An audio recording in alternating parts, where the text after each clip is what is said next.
Hi, everyone. Good morning. It's me, Ethan Manscavra. Welcome to Comic Artist Pro Secrets. It's nice to be with you. Let me turn my volume up. Oh, I like that. I got to get better headphones. I was using little kind of plug-in earbuds before. They died. They fell apart. And now what I have is I have my headphones. I need headphones to plug in, I have my headphones that have the microphone on it that I use to record videos. Hold on a second. Billy Tucci gave me this comb.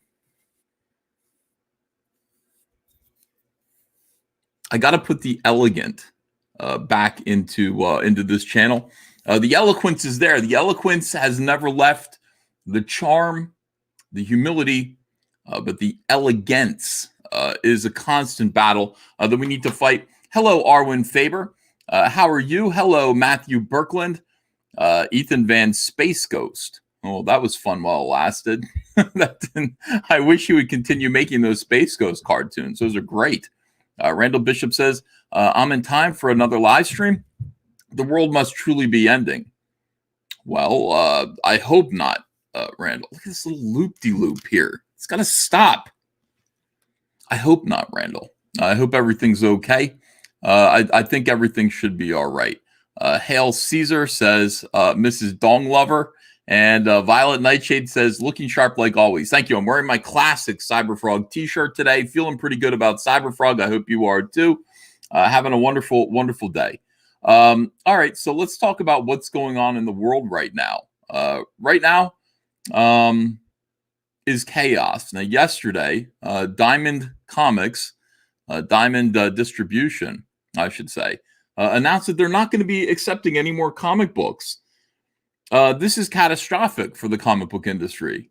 Your boy Zach and I have been saying that 2020 would see the bottom fall out of the comic book industry, but I didn't think it was going to happen this fast. And honestly, if you had told me that I was wrong, I would have been like, okay, well, it's embarrassing but that I'm wrong, but good.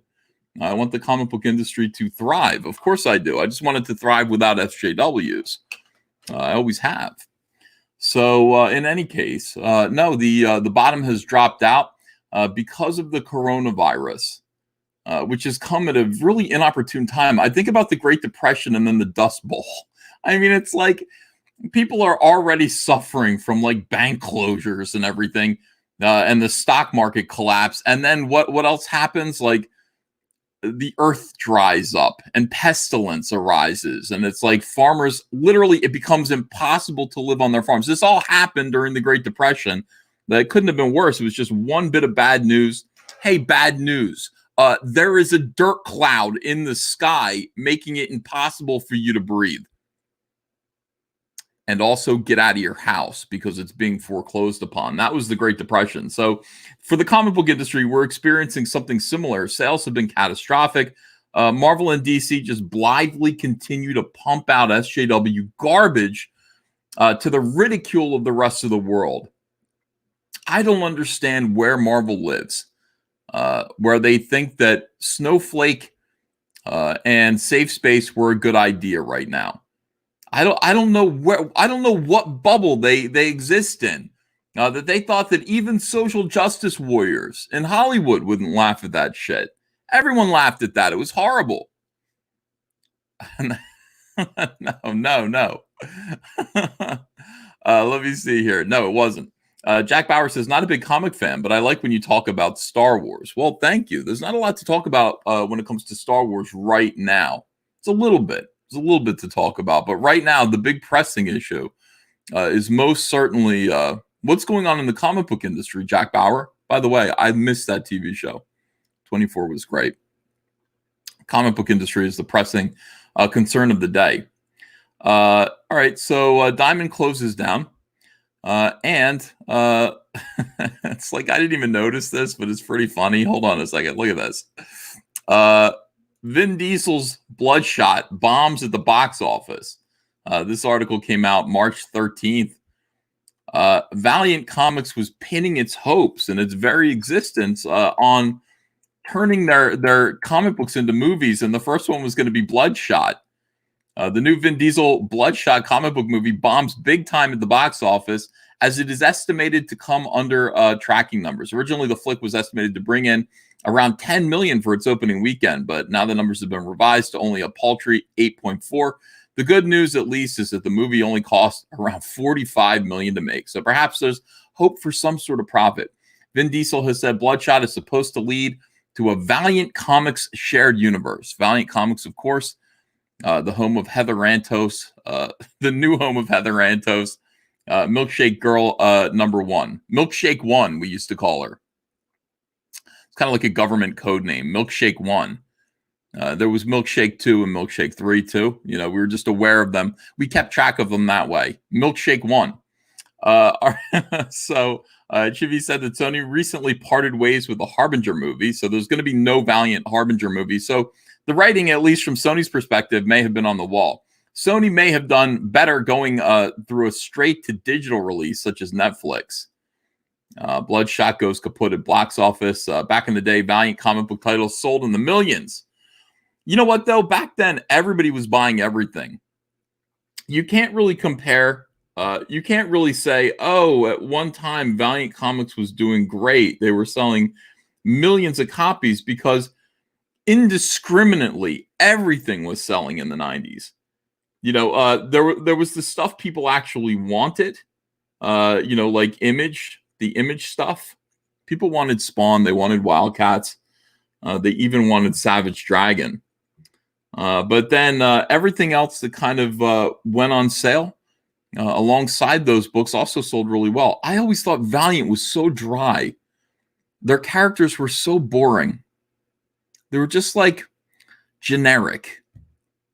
Here's a naked dude he's got no shirt on and he's got a red circle on his chest and on his head. Oh, so it's Kabir Kumar. I don't, you know, it very, it's just very, very bland. I mean, all of that stuff was horrible. It was just horrible. I don't care. Who's that red dude that flies? I don't know. Who cares about any of it? It all sucked. Chibi said that the characters are really cool. Lies Matt McGloin. Matt, they're not cool.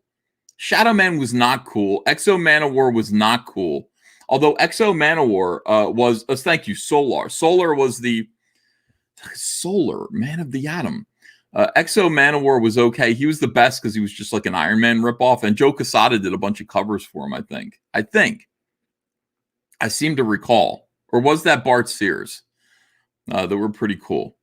And I'm particularly fond of Gold Key characters when they were at Valiant. Magnus, he puts Mangus, robot writer. Mangus, robot writer. It's Magnus, robot fighter, I think, or dinosaur fighter. I think he fought. Yeah, he fought robots. No, you're thinking Turok. Turok fought dinosaurs. Yeah. Yeah, no, Valiant, you know, it did well. I mean, because everything did well. But yeah, it wasn't like red hot ever. Never. Maybe when they did Deathmate. Deathmate was probably the closest Valiant ever came to having like something hot going on. Yes, but why? Image Comics. That's right. Rob Liefeld. Jim That's Lee. right. Yeah. And by the way, even though I was buying everything back then, I couldn't have cared less. I was the closest I was going to get. The funny thing was it Valiant that did that fake 3D thing? Oh, I don't recall. There was a certain, like Valiant said, look, we have this new 3D effect that we can do with comics. All our comics are going to come with Valiant Vision. And they came with 3D glasses that didn't really work. Like the colors, the colors reacted to the glasses that you put on, but not in a way that made anything look like it was, there was a field of separation. It was very strange. Valiant Vision. Yeah. I'm going to bring back Valiant Vision for Cyberfrog. Okay.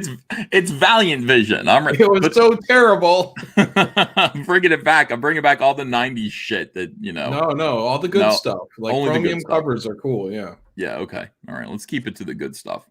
Right. Bloodshot also has a current Rotten Tomatoes score of 32%. But with an audience score of 79%, what is going on with Rotten Tomatoes and their reviewers being so far away from what the audience likes? Well, yeah, it's probably the reviewers are a little bit more politically driven, where the audience is just saying, yeah, I liked it. If it's cool, it's cool. That's the audience, and yeah, a little bit more hoity-toity. Would you say? Sure. Regarding the coronavirus being a factor, I'm doubting that is a factor here. As again, the flick was only tracking for $10 million. Ouch. All right. Yeah.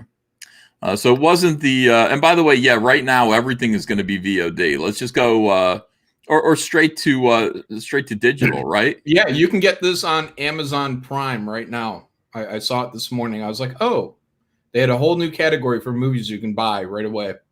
Did you watch it? You can buy them like $20, and they have other ones like all the chick flicks that are on there. They're all rent. You can only rent them, but Bloodshot you can buy right now, $20. Did you buy it? No. Okay. Well, then you're the cause of this. Valiant Comics creators told pencils down by bosses. Closed for a month? ? Oh, shit. Okay, so because you didn't buy Bloodshot, the entire company closed down. Whoa, isn't that where Antos is working? That's what I said. Yeah, Milkshake One is editor in whatever. I don't think she's editor in chief, but she's got a big title over there. Editor in chief, really? No. Like I can't remember what her title is, but it's ridiculous for a company this small.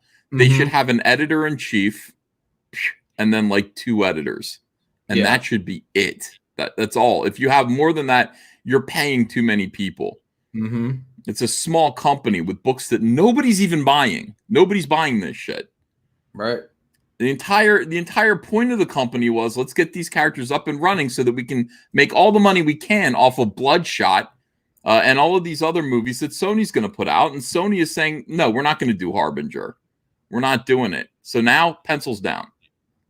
Oh, but it's because of the coronavirus. Yeah. Yeah, I feel like Vin Diesel might overshadow anything that he could actually do with that project, because all people see is it's another Vin Diesel plopped into another generic film, except this time he's pale and he's got a red dot on him. Yeah. Terry says this stream is gay now. Terry, how dare you? Oh, because John Mellon's on it? That doesn't sound right. Terry, you know what? Valiant Comics creators are finally told to stop drawing. Will you stop typing now? What's it going to take? Terry, what's it going to take for you to finally stop typing? How many people need to get sick? How many businesses need to go under before Terry stops typing once and for all? Terry, Valiant Comics is telling you, stop typing. Will you stop typing? That's what they say in high school, pencils down. Yeah, it is. They say pencils down, everyone. Test is over and you failed. Eric Weathers, welcome to the show. Keyboards down, everybody. Keyboards down. Keyboards down. We're going to go through a lot of crying today. We're going to go through a lot of crying by some of the worst people in comics. We're going to enjoy it together. It's going to be fun. But first, this is sad. This is Valiant Comics closing down. Bleeding Cool has been told by several separate, well-connected sources that Valiant creators have been given a pencils down edict from editors and executives. That would be Heather Antos. She had to tell everybody to put their pencils down. Well, if everyone was just socialists like she is, everyone would be doing just fine, right? Yeah. I think maybe she can spread some of that high editor pay she gets out to these freelancers. Be a really good example for social. I know that you think that. I know that you think that Heather Antos is rich. But she no. I wouldn't say she's rich. No. She's making mediocre pay, but mediocre pay is still a lot better than zero pay. So she could really help her freelancer, her people out if she socialized her own pay to offset their pay during these trying times. She could buy everybody a milkshake. Milkshakes all around. It's the least she could do.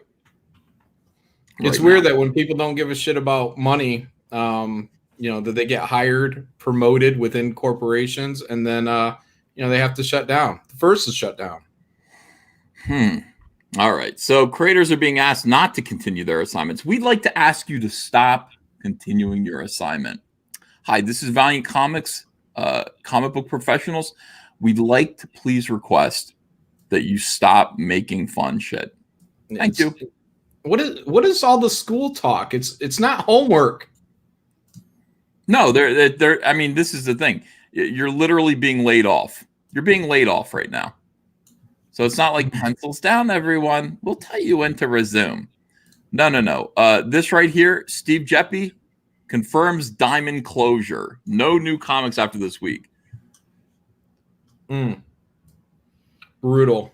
That's going to take some time to start back up too. I mean, you don't just turn it off, turn it back on. Do you know how hard a decision this was for Steve? This is the thing. Like, this man here, by the way, he's a Republican. Thank you, Trump supporter. We love you, Steve Jeppy. Okay. He had to make this call. And it's weighing on his conscience. He definitely is suffering from this. And this was a tough thing. This is a tough call. He shared with me a little note today. We're friends. From another retailer who praised him and said that he made the right call. And it was like, the fact that he was sharing that with me was like, Steve, you're having trouble with this, aren't you? You have no choice. You had to do this. You did the right thing. So Steve Jeppy closing down Diamond Distribution. There's no other way, because the comic book industry kind of made itself a monopoly. Diamond became a monopoly. Marvel Comics bought out the other distributor in the 90s. And Diamond was pretty much all that was left. So if Diamond quits, then there's no other way to do this. Or is there? Let's ask Mags Visaggio in a little bit. We're going to check in with Mags. All right. So yeah. For the link. Well, Mags has ideas. Mags is optimistic, as only stupid people could be. Mags is like the Ja Rule for 9/11. For what this is. We got to find out what Mags thinks. Yeah, let's find out what Mags thinks. But get her the link, get her in here. Let's hash it out. Let's figure it out. I would love to, but Mags blocked me when I said that I wouldn't just shut my mouth during this time period. Oh yeah. There's a lot of that going on these days. Yeah, Mags asked me, she said, please don't get people upset. Please, now is the time that we can inspire people with hope. And I said, no, I'm not going to do that. I'm going to make people laugh at SJWs who tortured everyone else suffering during this time period. That's what I'm going to do. I'm gonna laugh at you crying. Call me mean if you'd like to, but I seem to remember a lot of you calling me a Nazi. A lot of you people trying to kick me out of this industry. I seem to remember me telling Tim Doyle, "Good luck trying to get me out of comics, pal. Good luck." And we're going to see what Tim Doyle has to say too right now. We'll get through it all.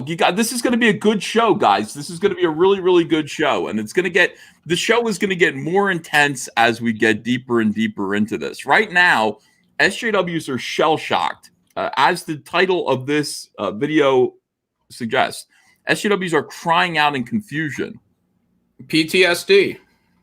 No, not yet. No, in this case, it's pre-traumatic stress syndrome. Pre-traumatic. They're like, what is going to happen? That's what's going on right now. This could be really bad. That's what's going on right now, John. Mm-hmm. I love it. I do too. I like it. All right, so Valiant is closed down.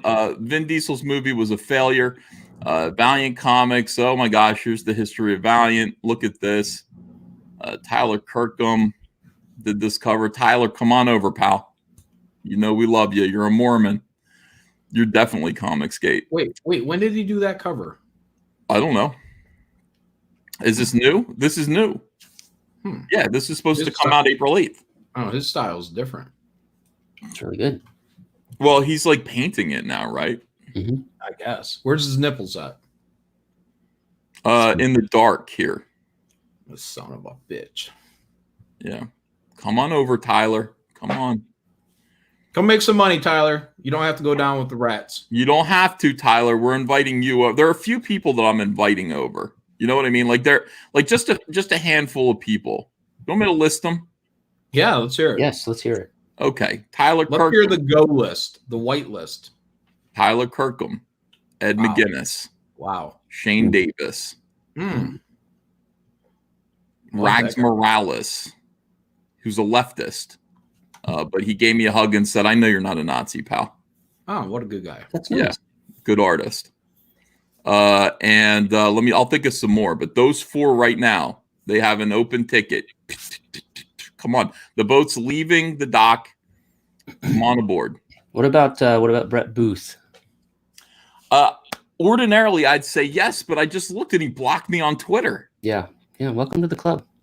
I don't understand that shit. Yeah. Does he get the cray pass though? He's a little cray. Jason Fabic, thank you. Yes, but Jason's okay. I think here's the thing: like as the comic industry contracts, Jason's going to be one of the last people. As the Titanic sinks, Jason's on the very tip of the boat. Like he'll be the last to submerge under those waters. He's too good. He's great. He's in a prime position. He's working with Jeff Johns on 3 Jokers. Stay where you are right now, Jason. I guess I don't know, but come over when you're ready. These other guys come over now. Right now. Who else? Tim Seeley. He can come over too, I guess. I like Tim. He's all right. Yeah. We need more writers, Mm-hmm. All right. So strippers. We need more strippers. Yeah. Uber Eats. Yeah. We turn it just like Facebook or something, like a virtual Facebook. Yeah. We have strippers in the cubicles. We get that Asian guy to paint the mural on the wall. We need more Asian guys to paint murals. That's true. Yeah, David Choe, I think his name is. David Choe. Yeah. That guy, I love David Choe. Hold on. Let me see if I can find out why I love David Choe. I'm going to find this article. David Choe. Huge degenerate. Big time. Yeah. Loves a gamble, loves the ladies. He does? Yeah. Yeah, if it's the same David Choe I'm thinking of, the guy who did Facebook, is that him? Yeah. Okay, yeah, because he described like having some Asian lady. He was getting like some massage stuff going on, but something happened midstream and he couldn't get it up. So he described an Asian lady taking some cellophane, putting it, I think, on his butt and then blowing on it, and it gave him an instant erection. Saved his day. Here's what I would like to say about David Choe. He was supposed to do a book called NYX at Marvel Comics, back in 2002. And Joe Quesada had a problem with him or something like that, and it didn't happen. David Choe did okay. He ended up painting a mural on Google's wall. Was it Google or was it Facebook or something like that? He painted a mural, and he was paid in stock. Yeah. And the stock ended up being worth $20 million. Mm-hmm. So for a mural, he made $20 million. David's fine. All right. So, but in 2002, he had a problem with Joe Quesada, and I will never forget the letter that he wrote to Joe Quesada, and I'm going to read it to you now. This is the letter that Joe wrote to, or the David Choe, Asian man of color, wrote to Joe Quesada.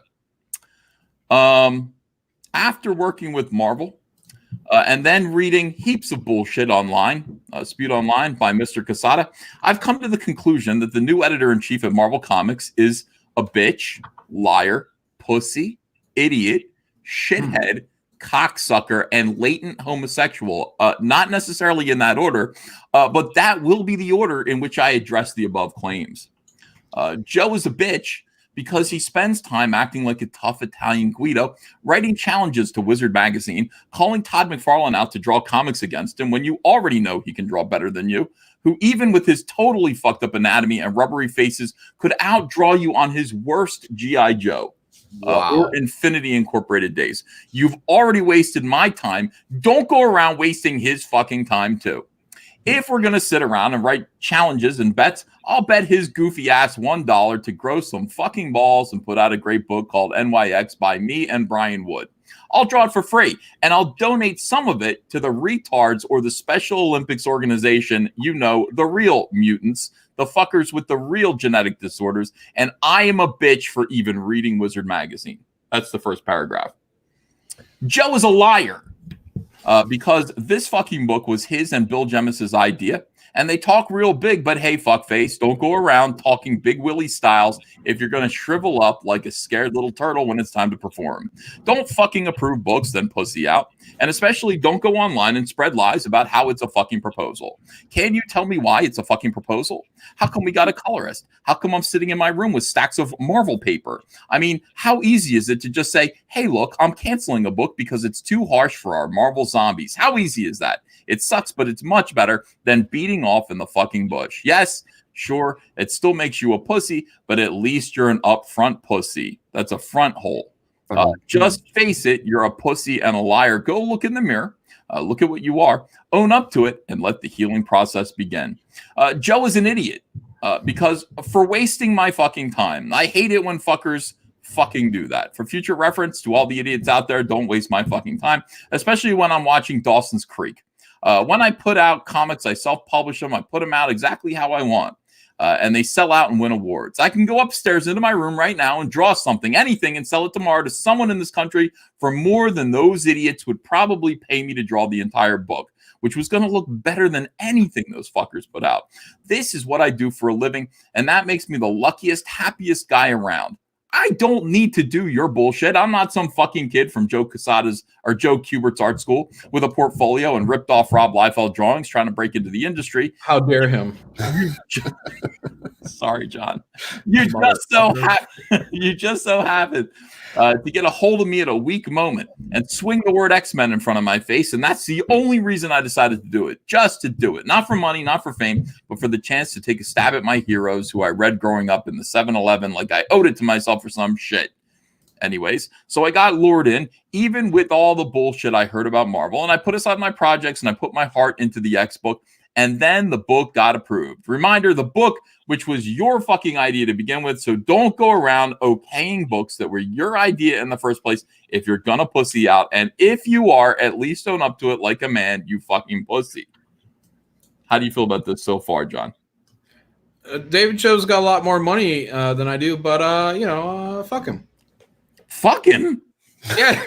You mean Joe Quesada or Joe Quesada? No, David Choe. David Choe? What do you think of this? Yeah, look, he had me up until a few sentences ago. I can't exactly put my finger on it, but, fuck this guy. Something, Liefeld, something.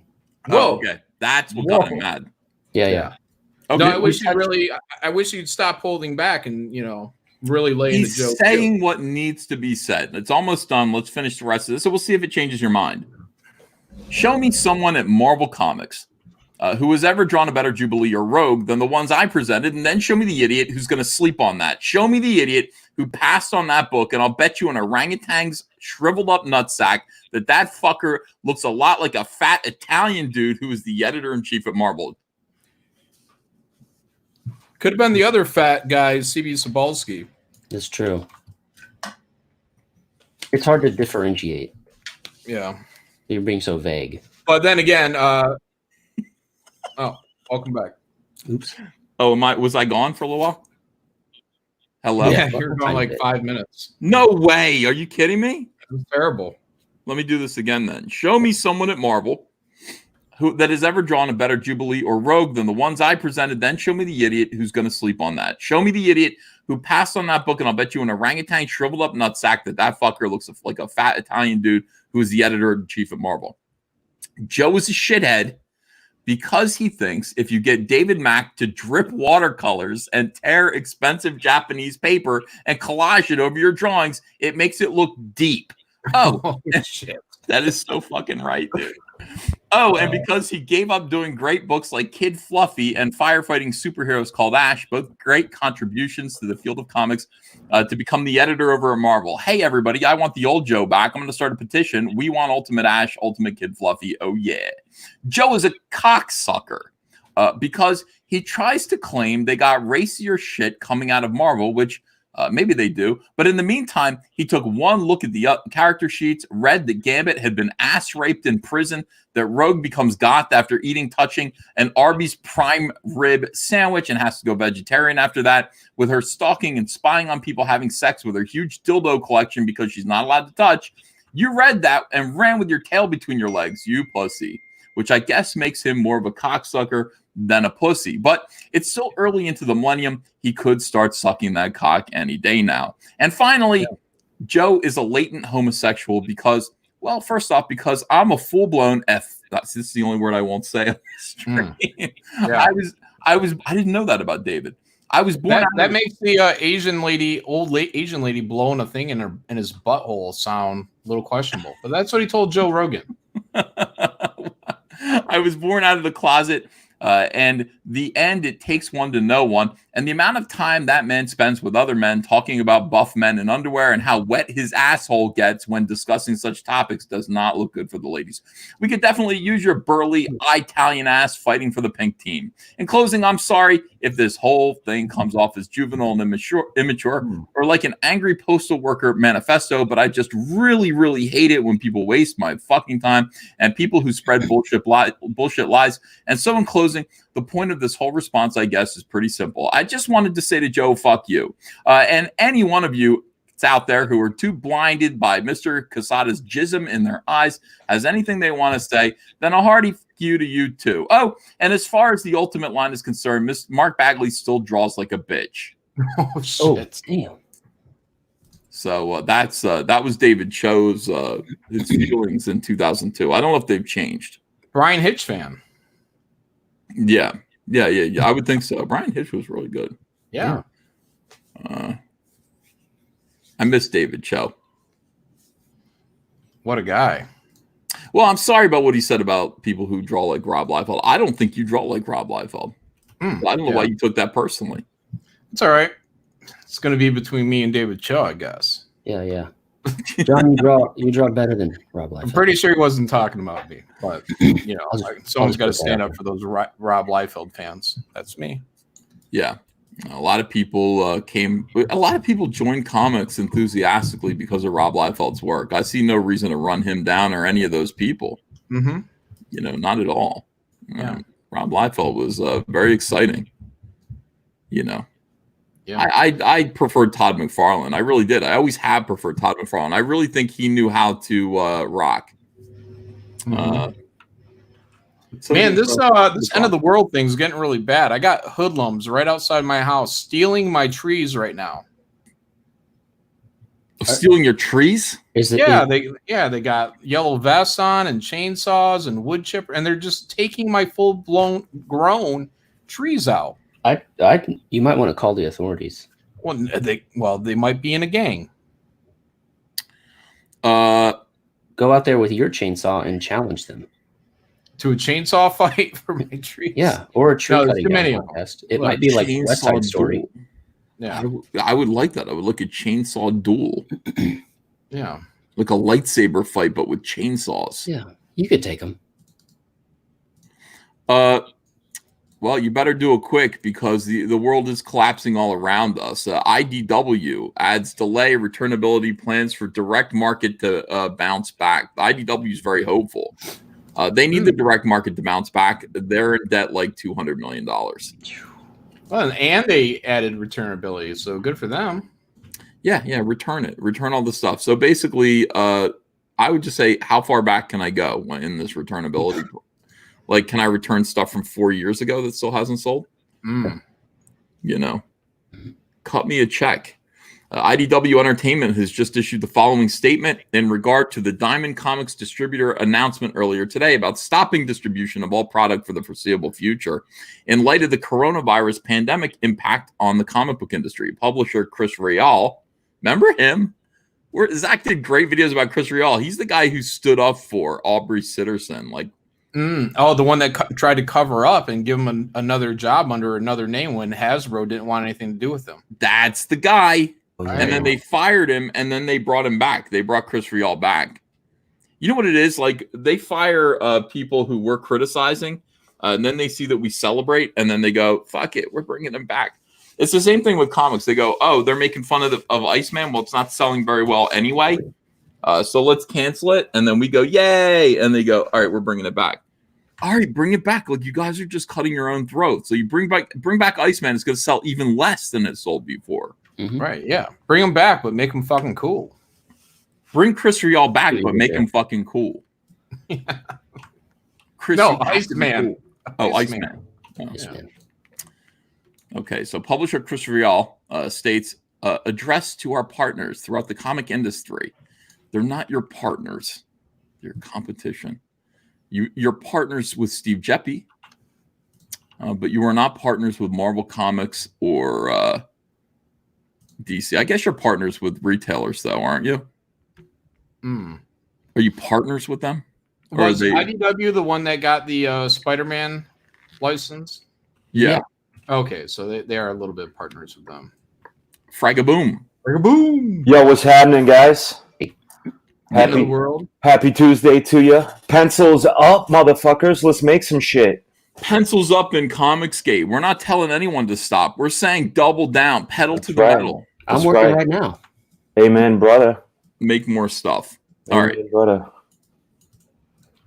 Our IDW will be reducing their planned publication line and introducing full return ability across their line. How retailers are to get a hold of the comics without Diamond or sell them if they can't open is not touched upon.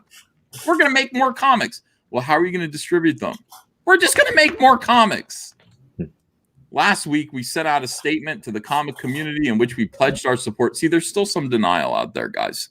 Mm-hmm. You want to see some denial? Brian Michael Bendis.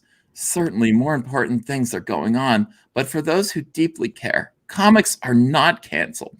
They're being made safe right now. When they return, they will be awesome. Stay home and read comics. I'm a little older than some and remember situations like this, and we got right back to it. How fucking old are you? There's nothing like this. Are you 100 years old? You remember the Great Depression? Before There's comics nothing like this. Diamond being shut down, the monopoly of Diamond being shut down. Yeah. Every company closing their fucking doors. No, nothing like this, Brian Michael Bendis, you fuck. What are people saying to him? Cool story. Don't remember experiencing a virus outbreak or a major supply chain issue with comics during that time frame. Look, I get that you need to make it sound like everything's okay, but just saying it's going to be fine doesn't help. Thank you, Safon. I think Safon is Comicsgate. The estimate, if we get down to 1,500 shops or fewer, Diamond won't have enough contracts to do distribution. So this is the situation. Like right now, Brian saying this is so fucking obnoxious because comics have already been trembling on the brink, right? So how many stores, how many comic shops have enough money to actually stay open during a prolonged shutdown or reopen their doors again? I mean, after this is over with, how many? I'm going to say not very many. And frankly, once we knock those off of the current amount, there are about 1,900 shops that are open total. 1,900 right now. If 400 of them close because of this and are unable to reopen, that's the death of the comic book industry. Yeah, it's a ball game. Yeah, Hundreds of closures happen for years now, with owners privately citing Marvel Bendis's crappy books as a factor. Well, that's Blue Samurai's just sticking the knife in there, twisting it. This is crazy. What situations like this do you remember? Probably when he lost his hair. That's an unprecedented tragedy. Someone says. Rob Casey, what up? This is crazy. Like Bendis right now is kind of like, I got $1 million or so. I got Brian Michael Bendis probably has several $1 million put away. If it's the end, it's the end. You know. Yeah. Who doesn't? Most people don't. Most people are like, what the fuck? Here we go. Here's Patrick Zurcher, who is also providing stupid optimism right now.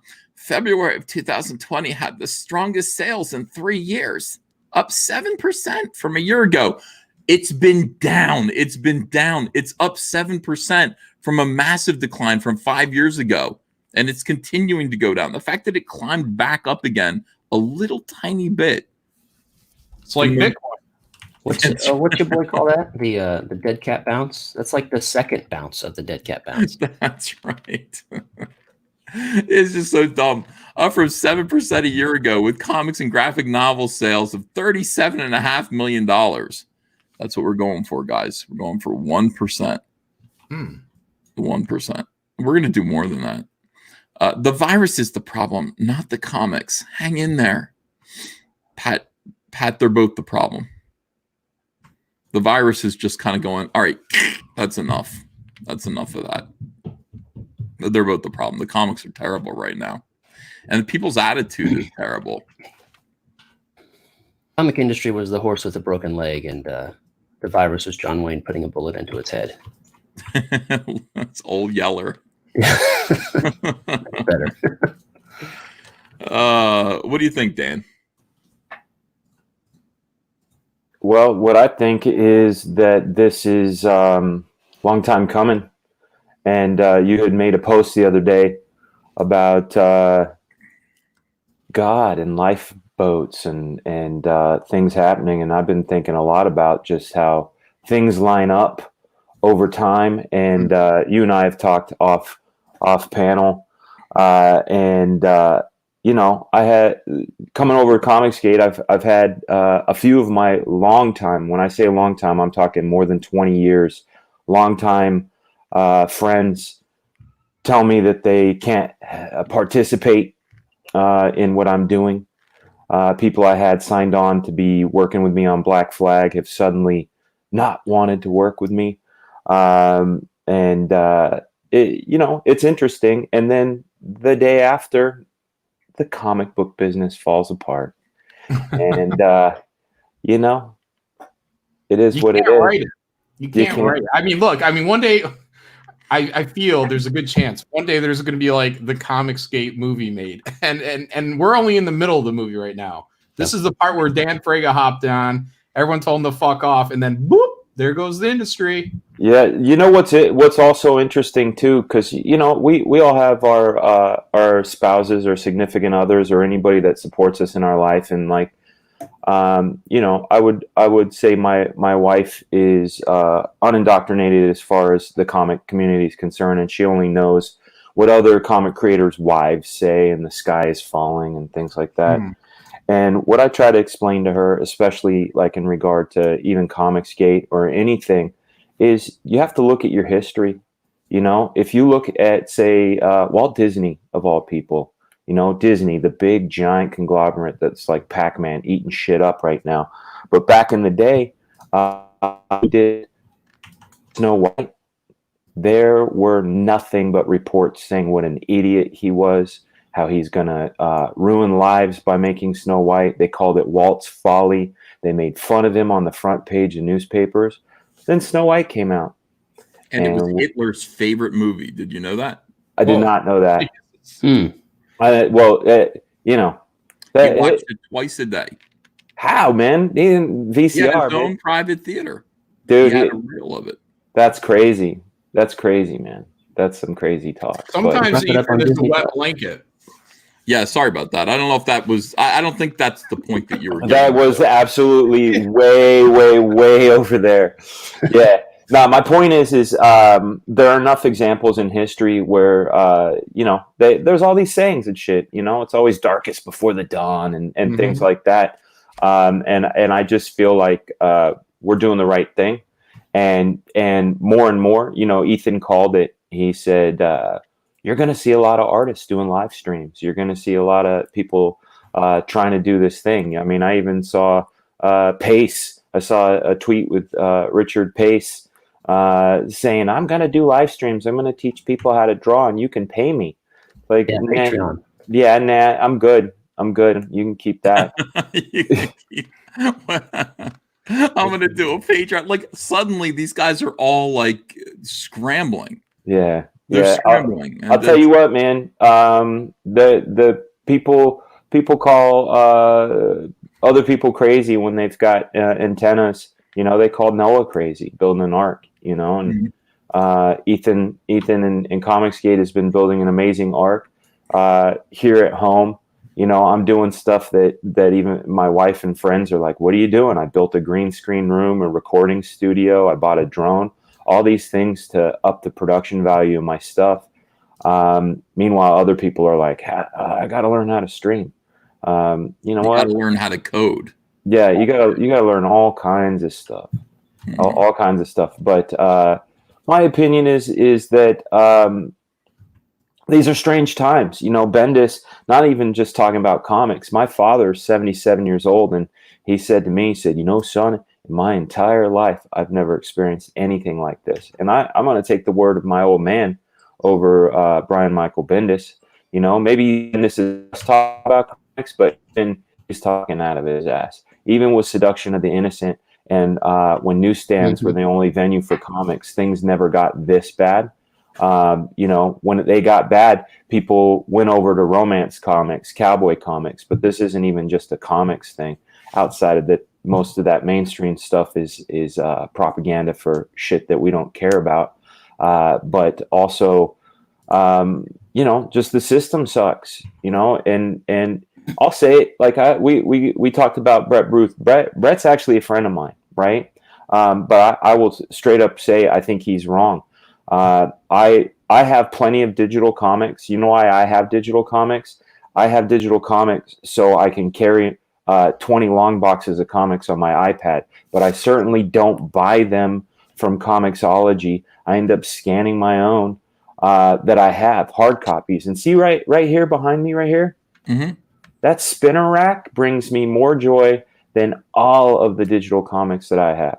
So this medium, it's, you know, I heard these comparisons like, oh, people have physical media, a DVD and digital download. Guess what? Fuck stick. I'm going to call a name. I'm usually not a name caller, but when someone's a moron, I'm going to say fuck stick.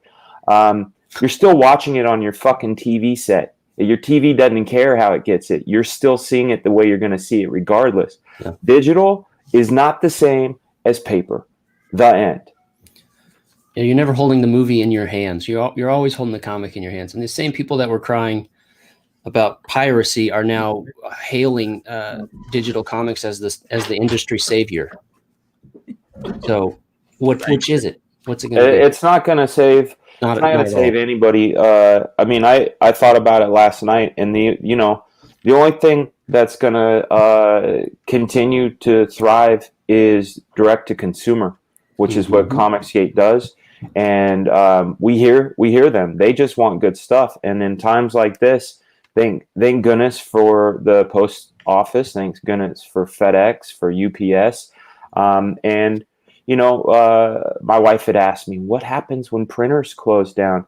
I said, there are so many printers that there's always going to be a printer that's willing to work. And I don't know. I'm not going to call it, but I don't think the post office or any delivery service is going to go down because that's when straight up apocalypse happens. Yeah. And then we got bigger things to worry about then, you know. Kung Fu says, hey, EVS, here are a bunch of words you will never read. I just read them. In your face, Kung Fu. Don't doubt me. Not for a second. You know, for goodness sakes. Let's see. Doug TenNapel just announced he is going digital. LOL. Is that true? Did Doug do that? I think I saw that, yeah. Oh, he is? Yeah. I don't know to what extent, but I feel like I read that, a tweet or something. Didn't Doug say, if you like books, you like books, you like books, come to Doug for like books. I'm not going digital. I'm going to keep doing what I'm doing. I believe in it. Yeah. And what I'm doing is this. I'm doing Cyberfrog Wrecked Planet. Cyberfrog 2 Wrecked Planet. Thank you guys for supporting this campaign. Really, really do appreciate you. Your support matters. And also, we've got Cyberfrog Unforgettable Tales 1 and 2, which passed $130,000 today. It's still going. It's still moving, which is marvelous. And then also, yeah, I know. It's like I didn't expect it to do this kind of. I was like, if we can get to 50,000, I'll put it in foil. We got to 150,000, or 50,000. Now we're heading towards 150,000, perhaps. This, of course, is Cyberfrog, the Ashcan set. This is available on eBay right now. I put the link in the description. And also, we are selling the team up cover as well. So if you haven't read Blood Honey yet and you didn't read the Ashcan sets, now is the time to do so. We'll ship them out to you right away. It's going to be fun. Now, fellas, what would you call this stage of mourning here? Now, Steve Jeppe of Diamond has closed down Diamond distribution. It's a tough decision for him. Very tough, and he's suffering with it right now, right? Like, he really, Dan, imagine making that call. I worked for Diamond. That's one of the things that is a blessing in my career. Is I've worked in pre-press, I've worked at a printer, I've worked at Diamond, I've worked at a comic book store, I've worked as a penciler, inker, colorist, writer, editor, and working for Diamond, I'll tell you, that's just a lot of opportunity for contamination. You know, I think they're doing the right thing, but man, you know, this is how it is. And for Jeppe, he's never been a nice guy. And I've met a lot of people in my 25 years. 25, shit, I'm going on 29. What am I saying? 29 years in comics. Met a lot of people, and there's a lot of jerks out there, and Jeppe was one of them. I heard you talking about Quesada earlier. You know, Quesada and I have never been pals because I cock-blocked him during the Death tour. You're gonna have to say that again. You cut out there right during something very interesting. Yeah, you cock-blocked Joe Quesada. Yeah. And by accident, we were on Deathmate tour. A bunch of us went out drinking, and we came back to the hotel, and he was like spitting game to the lounge singer. Man or woman? It was a woman. She was attractive, but like I wasn't even trying to cock block her. I think cock block him. I think when I went up and started talked to Joe, I said to her, I might have been her rescue, like get me away from this guy sort of situation. But anyway, I didn't know what I had done. I was like 21 years old. A few months later, I do a convention in Miami, and Joe is just being a pure asshole to me.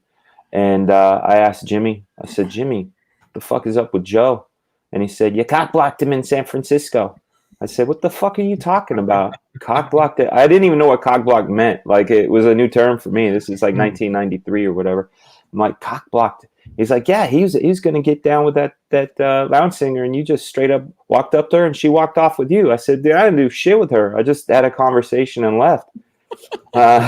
He goes, yeah, he's really sore, and he's been sore about it ever since. Like, every time I see him, he's like, you know, I went up to Marvel like about 10 years ago, said what's up to him, and he's just always been really sort of sore at me. But whatever, dude, you're poor pee-pee, Joe.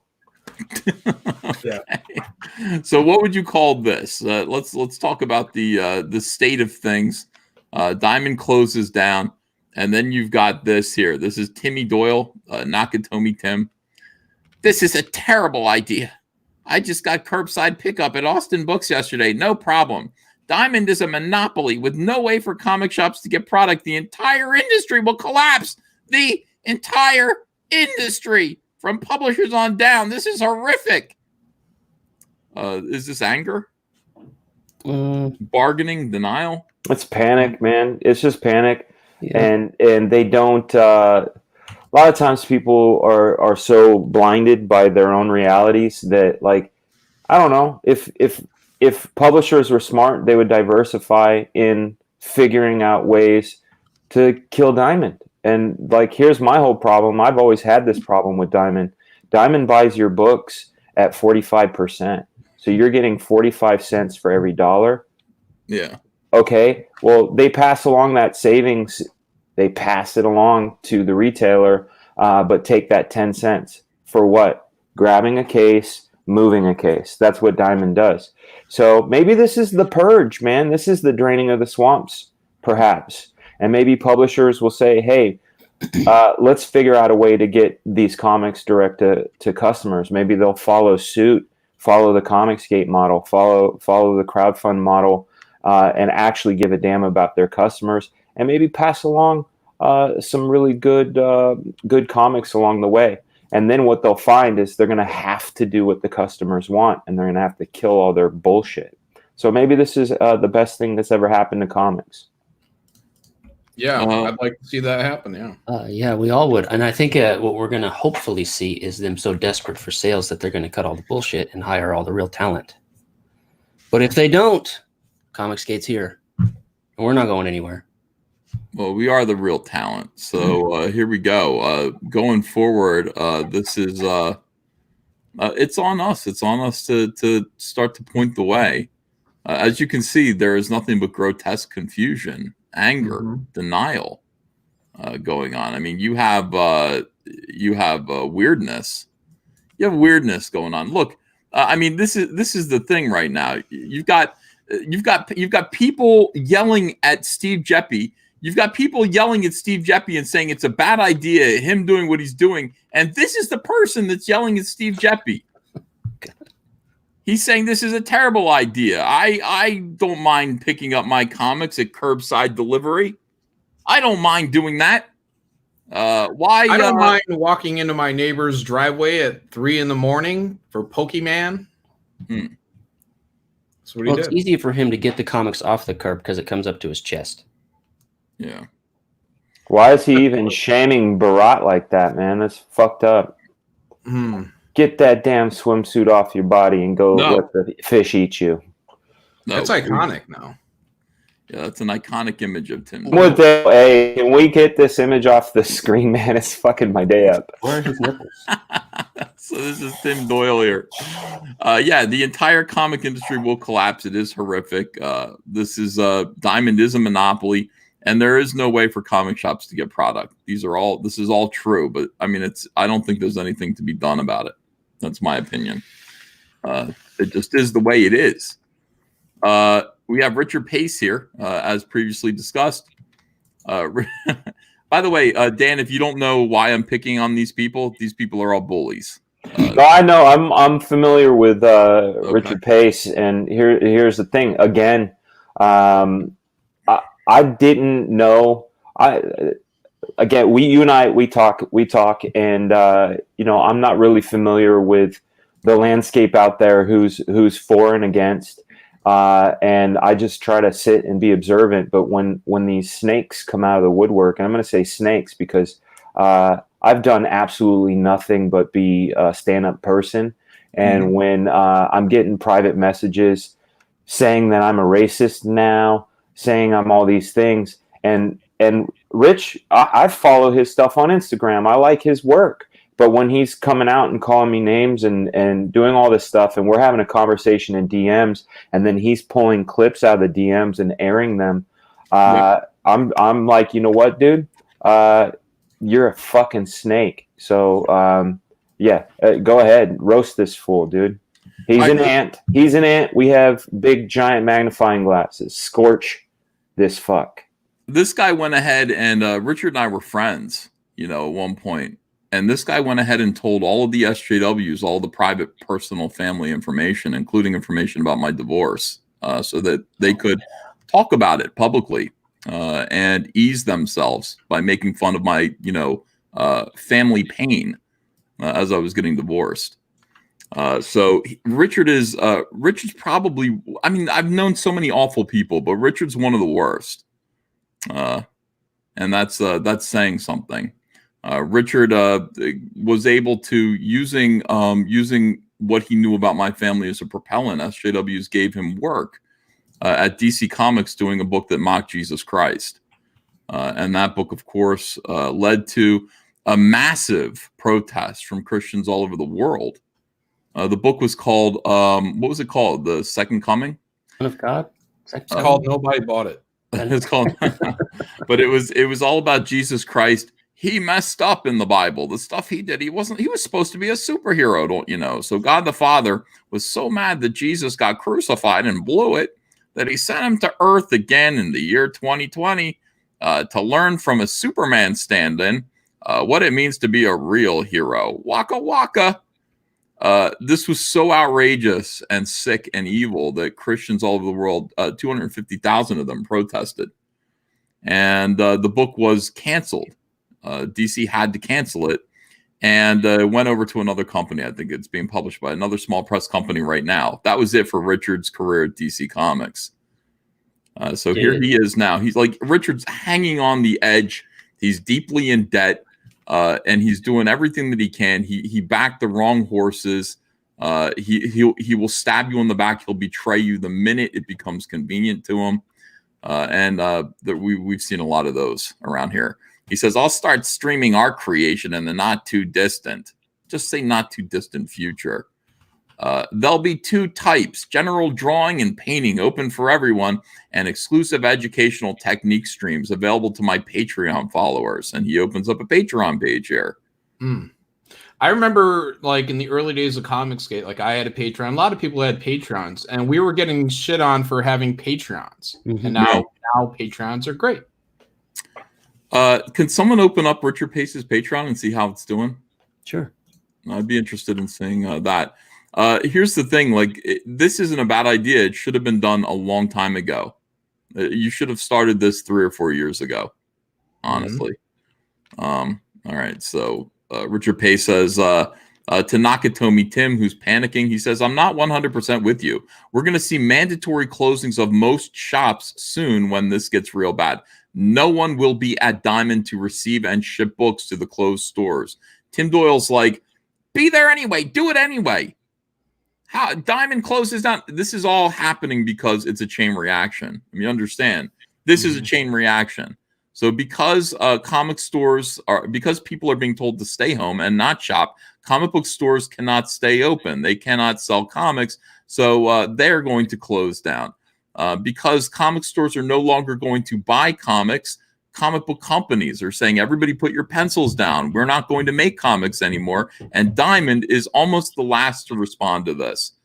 Then I guess we're closing down too. Has Marvel declared that yet? No. Marvel has said we're going to be returnable. We're going to do this and that. You're going to see the bigger companies, they're going to contract, and there's going to be mass firings. I'm going to tell you what's going to happen in the very near future. You're going to see mass layoffs at Marvel and DC Comics. DC Comics may not even stay open. When I said that AT&T was going to get rid of DC Publishing, that is now like 90% probability that that's going to happen. Marvel, on the other hand, is going to contract. It's going to go digital, and it's going to create a very small amount of product. A tiny amount of product that's going to be sold through their parks, online, and digital.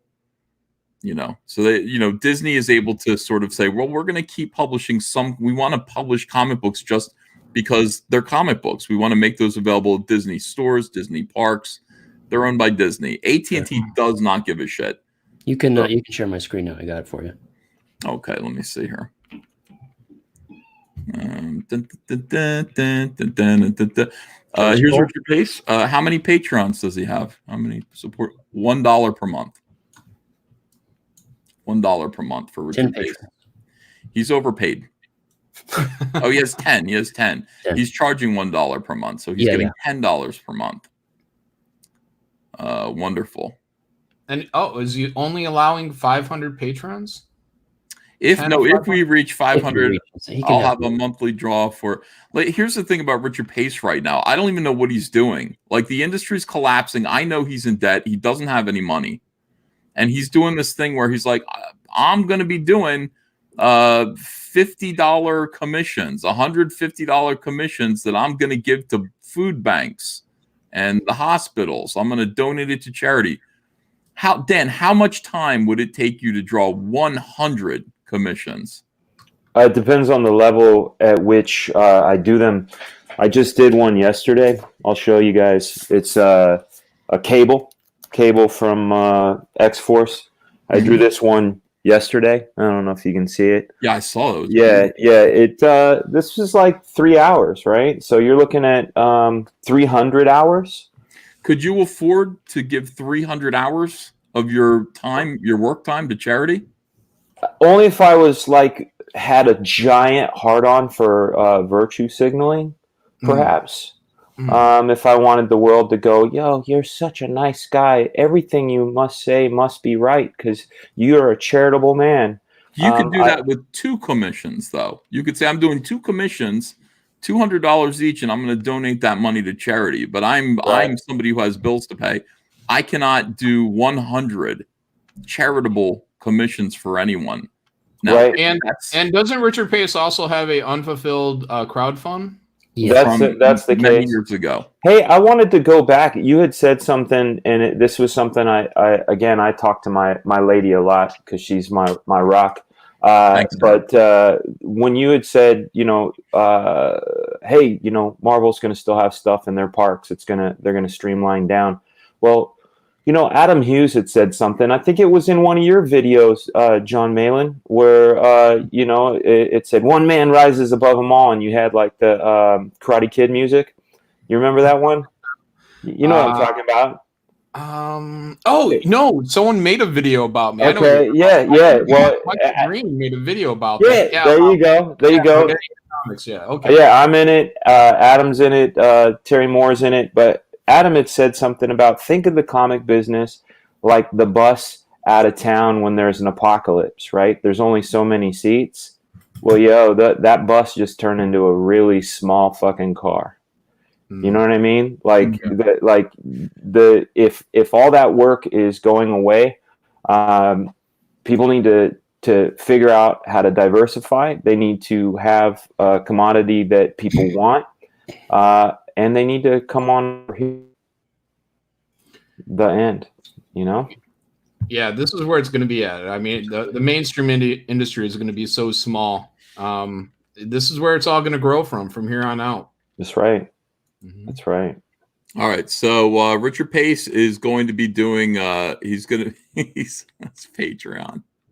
He's taking money, and he's saying the money. He took 100 commissions, $50 each, and that money is all going to go to charity. So one of 2 things is going to happen. I predict, in my opinion, either that money is not going to go to charity, or they're not going to get their commissions, but not both. There's no possible way. It's a ridiculous thing for somebody who's broke to do. It's absolutely absurd. And where is your book? Where is your Kickstarter? Fulfill your Kickstarter, please. All right, so let's move ahead here.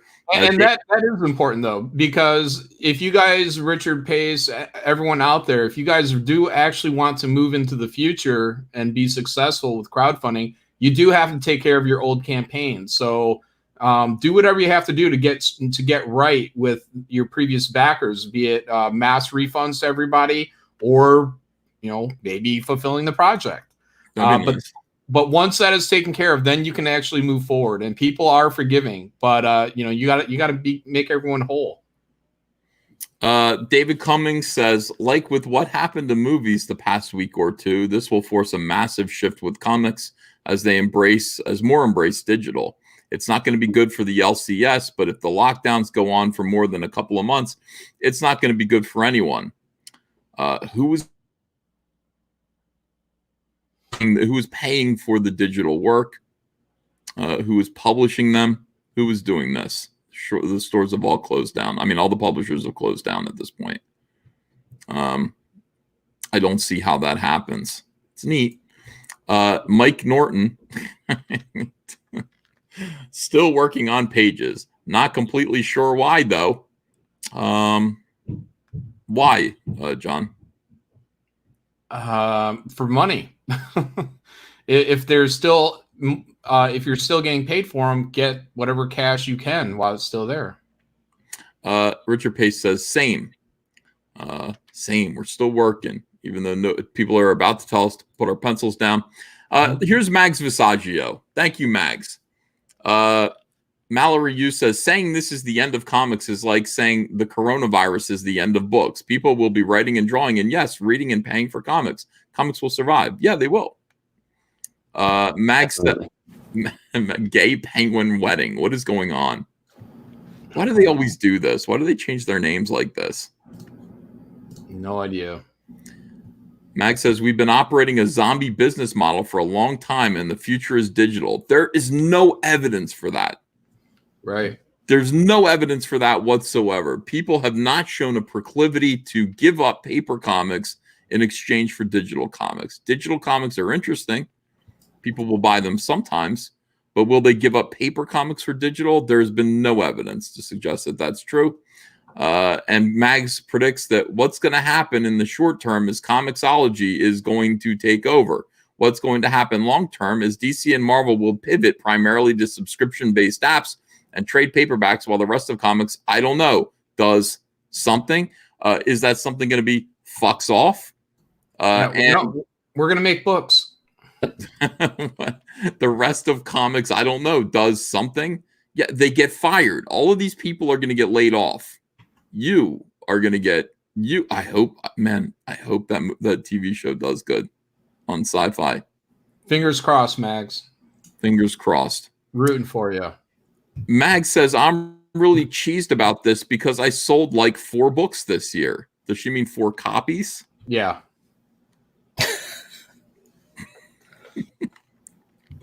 What is going on?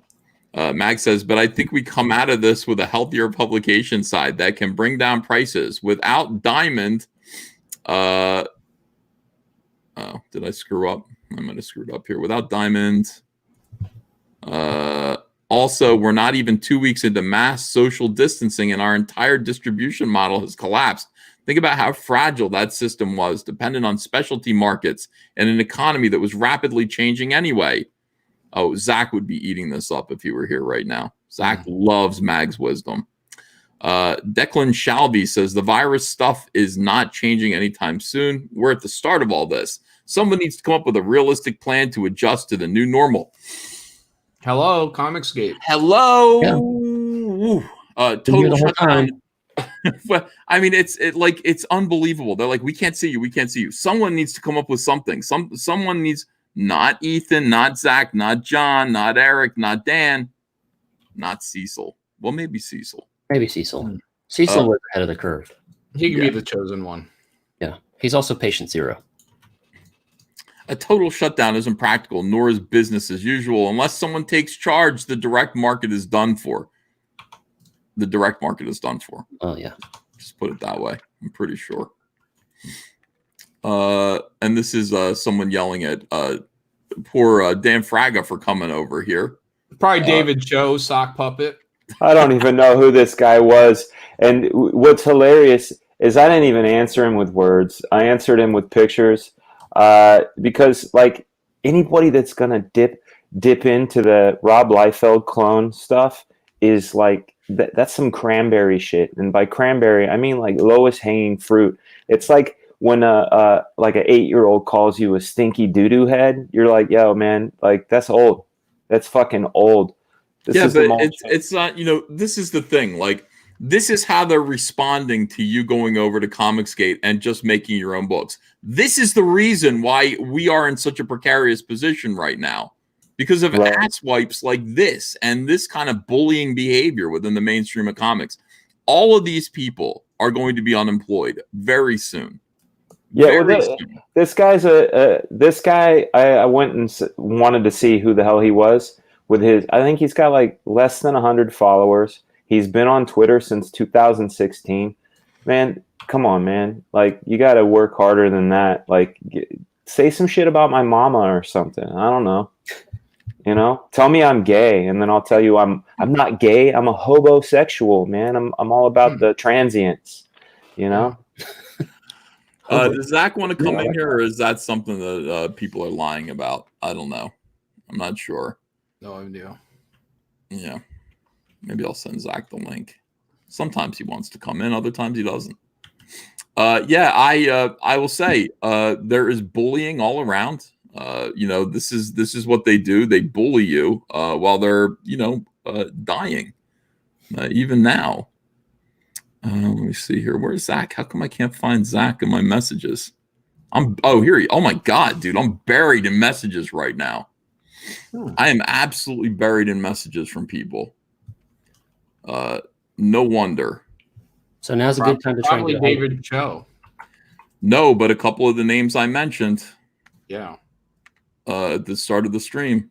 Hello, Joe hi guys. No, not. That'd be funny. I want to join Comicsgate. Okay, Joe. Come on over here. Sure. Yeah, Zach, I just sent you the link if you want to come in here and join us. In the meantime, I'm going to read some super chats real quick and just get caught up. Jack Bauer says, glad you can still find success in comics. I think comic skaters all will.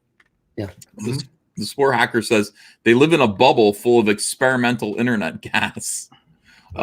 Pilgrim Driver says, Caesar, I have an idea. Ignore your enemies.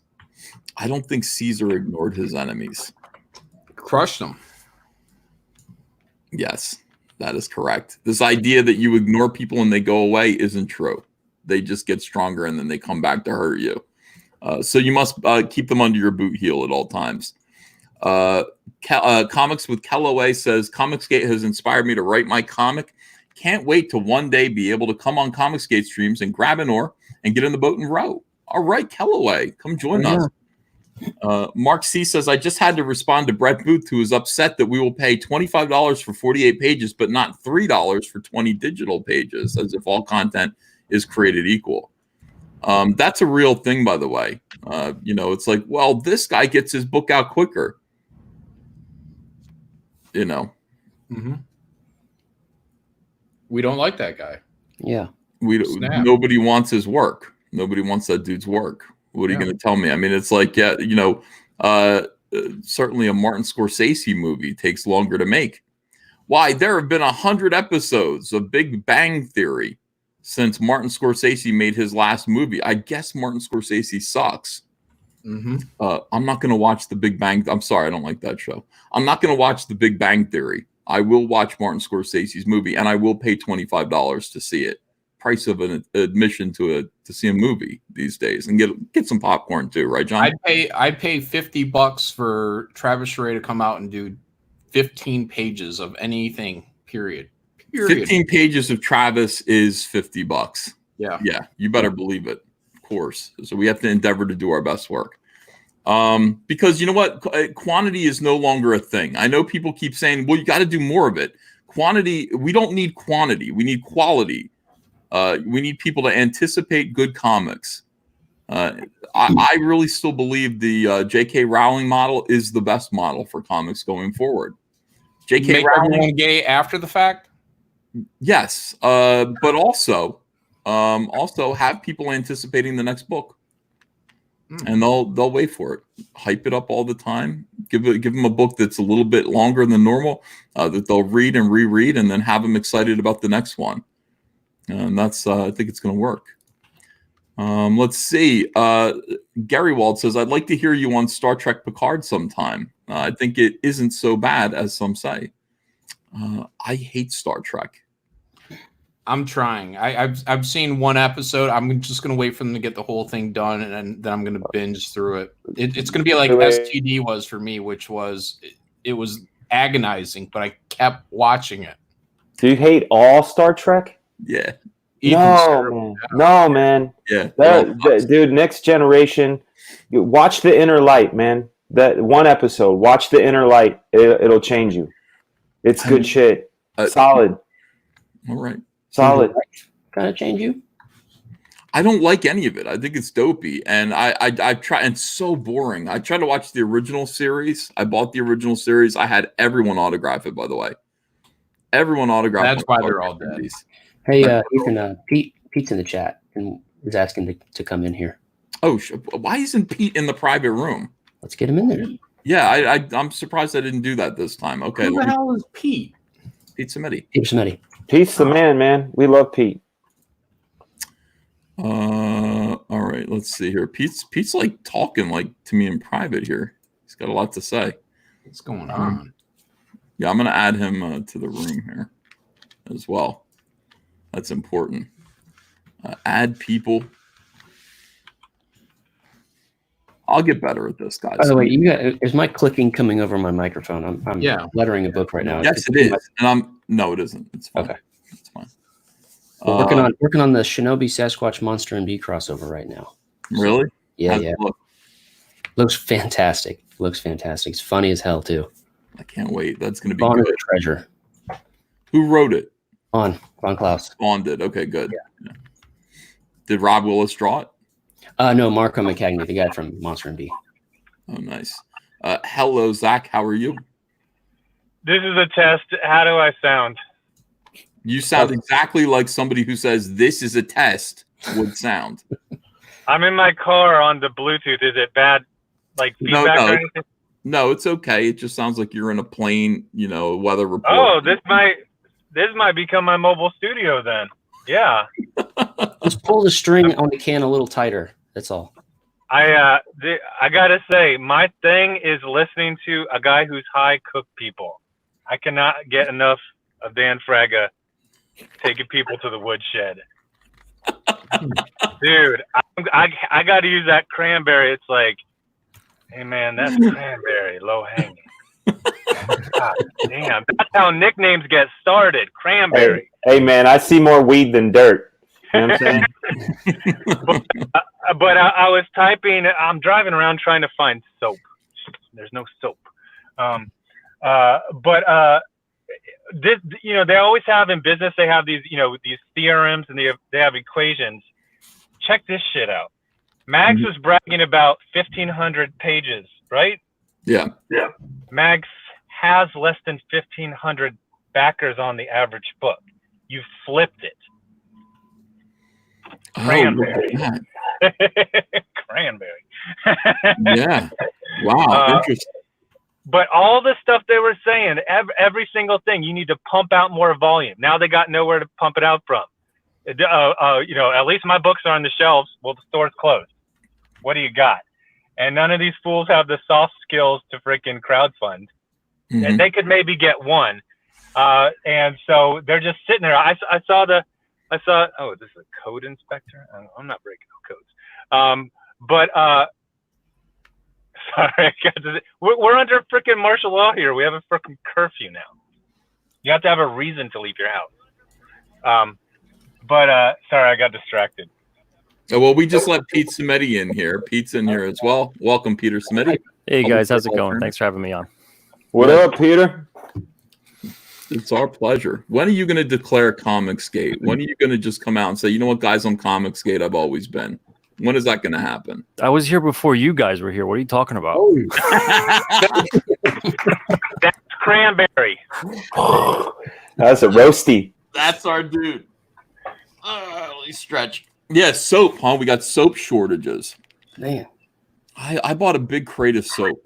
John's not going to have that problem with all the cannibalism. He's going to use the fat to make his own soap. Render your own soap, like Fight Club. Yeah. Thank you, Hollywood, for teaching me that you can make soap out of human fat.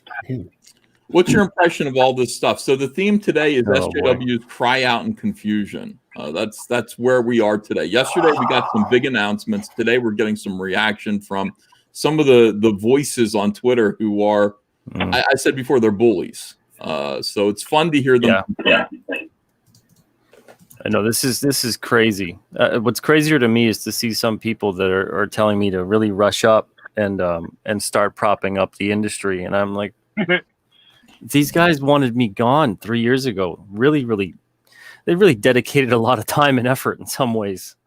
Just pretend that I'm gone. Pretend you succeeded. Pretend that through sheer force of will and the fact that we had wonderful people supporting us, pretend that you succeeded and that you got what you wanted, which is having us gone and crushed and my life ruined. And don't ask for my help. I'm here for people who stood by our side, and for the alternate creators and the other creators too that are like yourselves. I'm not here for anyone else. I'm here for the readers. I'm here for those guys. There's things going on right now that are excluding readers still from the conversation, and I want no part of it. They can have it. Yeah, this is kind of the ultimate justice as the idea is biblical, Old Testament. This is a plague was sent down to cleanse the comic book earth. Wow. A plague of frogs? A plague of panic, whatever. But I remember the thing I got distracted is I saw some of them talking about, like, let's just hunker down and wait for things to go back to normal. And I was just like, they're not going back, and they weren't normal.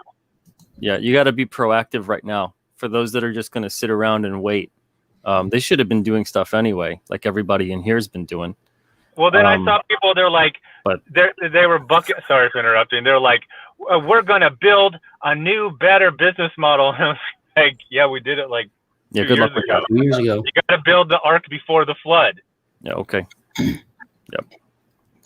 We got people. I mean, that's the thing. We had people in Comicsgate that were trying all different things. We've got some people who I don't agree with, but everybody was doing different things. We got the Brightwisers, who I do agree with, who got themselves in Walmart.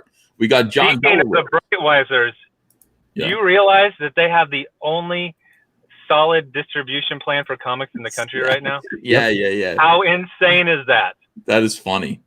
And they prepared for it. Do you know if their deal is on a returnable basis? Because if it's unreturnable, they're going to get destroyed. Well, I think it is. I'm not sure. It's about it, even before all this being in newsstand, it's roughly 10 to 15% sell through, and that was before this stuff. They knew that going into it. I said, I'm not sure about this. Returnability is going to be a big thing. Well, think about what they can say. They can say we have the only open comic book stores in the country, pretty much. There's a comic store in every town. Yeah. You can say 500 comic stores closed and 3,000 just opened. Yeah, that's correct. That's a good way to put it. Yeah, I definitely wish them luck. And they are in a great position to negotiate with people right now, having the only place to sell comics in the freaking country. Now, here's the thing that I've said before, and this applies to Walmart too. But I've said this to Mike Miller a bunch of times. He never listens to a word I say. But when you are selling comic books, you need to target a comic book audience. You can't just advertise out into the world and hope that those dollars are going to be well spent. The same thing kind of goes for Walmart, where it's like you're going to be putting a bunch of comics in a place where people aren't going to buy comics. They're going to buy soap, like Zach. And they might stumble across your comic. They might buy it, but the chances of that are very small. I wouldn't focus on that. To me, it's like they need to focus on, do you like comics? Go to Walmart. We know you got one in your town. Mm-hmm. So yeah, the idea that somebody just walking by, no, that I wouldn't even call that a 10%. You have to send your fans to Walmart. Yeah, I would call it a 0% chance you're just going to get walk-through sales randomly. Hell no. But yeah, everyone, because I get emails all the time. They're like, dude, my comic book shop closed, and now it's a hour-and-a-half drive to the nearest one. Dan's dropping out, or Zach's dropping out for a minute. Let me go through and just introduce everybody on the panel to the people watching. We've got nearly 1,800 people watching right now. That was Zach, Richard C. Meyer from Diversity in Comics, The Real Diversity in Comics. I'm Ethan Van Sciver, a creator of Cyberfrog. That's John Malin, creator of Graveyard Shift, artist of Graveyard Shift. This is Eric Weathers over here, who letters almost every comic in Comicsgate and also draws and writes, I believe, his book Flying Fortress. Peter Samiti, down below me on the screen, is the publisher of Alterna Comics. Dan Fraga, right next to Peter Samiti, longtime artist, professional, worked for Image Comics in the 1990s. He's a new addition to Comicsgate, planning to release his book Black Flag, and he's getting beaten up on Twitter right now, as all good Comicsgaters do. Toughens you up, Yep. So thank you guys for joining us. Wow, 1,800 people watching on a Tuesday morning. Afternoon, I guess. As we discuss, this continual, the fallout of the comic book industry under the coronavirus, which was an extinction event. It was actually called an extinction level event for comics. And it's looking like that's going to turn out to be kind of true. Many companies, IDW, no, not IDW hasn't yet. Aspen, Valiant, they have stopped publishing. Everyone else has added returnability and delays. All these other companies for the stores. Stores are closing down now that we're not we're not associating with each other. We're not rubbing shoulders in public anymore. Comic book stores cannot stay open. They're closing down under the circumstances. Dynamite Distribution, The only distributor. This is how comics get to where they're going and to you. They've stopped distributing. For the foreseeable future, those are quotes, for the foreseeable future. It's not just for a month. They're not taking, you know how like when your plane is delayed, they say they put up 15 minutes, it's 15 minutes delayed, but it ends up being 6 hours. They just give it to you incrementally. Expect that that's what's happening here. Diamond Comics, however. Diamond is just saying, F it, we're going to be closed for the foreseeable future. So this is enormous. We have people crying out in pain, crying out in anguish. The same people who demonized Comicsgate, wanted us to die, literally die. People who have probably were responsible for sending armed police to Pete Simity's house under the auspices that he was a threat to his family. Those people crying out in pain right now, people who called John Malin a Nazi and got him fired and disfellowship. Well, they didn't get me fired, but yeah, they came after me. Yeah, they came after you from Marvel Comics. Same people who came after me and tried to destroy my reputation, my life, and career, who organized to get me disfellowship from DC Comics, to influence writers en masse to refuse to work with me. These people now have no place to go. The comic book industry is closed down, and they're trying to figure out what to do. In the meantime, necessity has forced Comicsgate to already anticipate this. Now, we didn't anticipate this, but we made a plan for how to survive outside of the mainstream comic book industry. We're the preppers of the comic industry. Hey. We are. That's a good way to look at it. We're the preppers of the comic book industry. We're fully prepared. Has anyone heard from Jim Lee at all? Or anyone at DC? No. No, he hasn't called me today. Wonder why. Isn't that odd? We have nothing from Jim Lee. We had a panicky kind of thing from Marvel Comics saying that they're going to tighten their belts and add returnability and all this stuff, but no statement from DC yet. And it makes me kind of think that a big one is forthcoming, Peter. They're just sheltering in place right now. That's what, maybe, right? Leadership is incredibly lacking in the comic book industry, and this has shown it. I mean, it's embarrassing that these main guys, the people that people in the comic industry look up to say, "Hey, show us the way. Tell us everything's going to be cool." They're fucking nowhere. Peter Smetty had to prompt fucking CB Sobalski to fucking say anything. Yeah. All he could talk about was fucking food. Yeah, exactly. The reality of the crumbling comic book industry is the fucking editor-in-chief at Marvel can't stop talking about filling his fucking fat face. Well, are you interested in what Mark Waid has to say right now?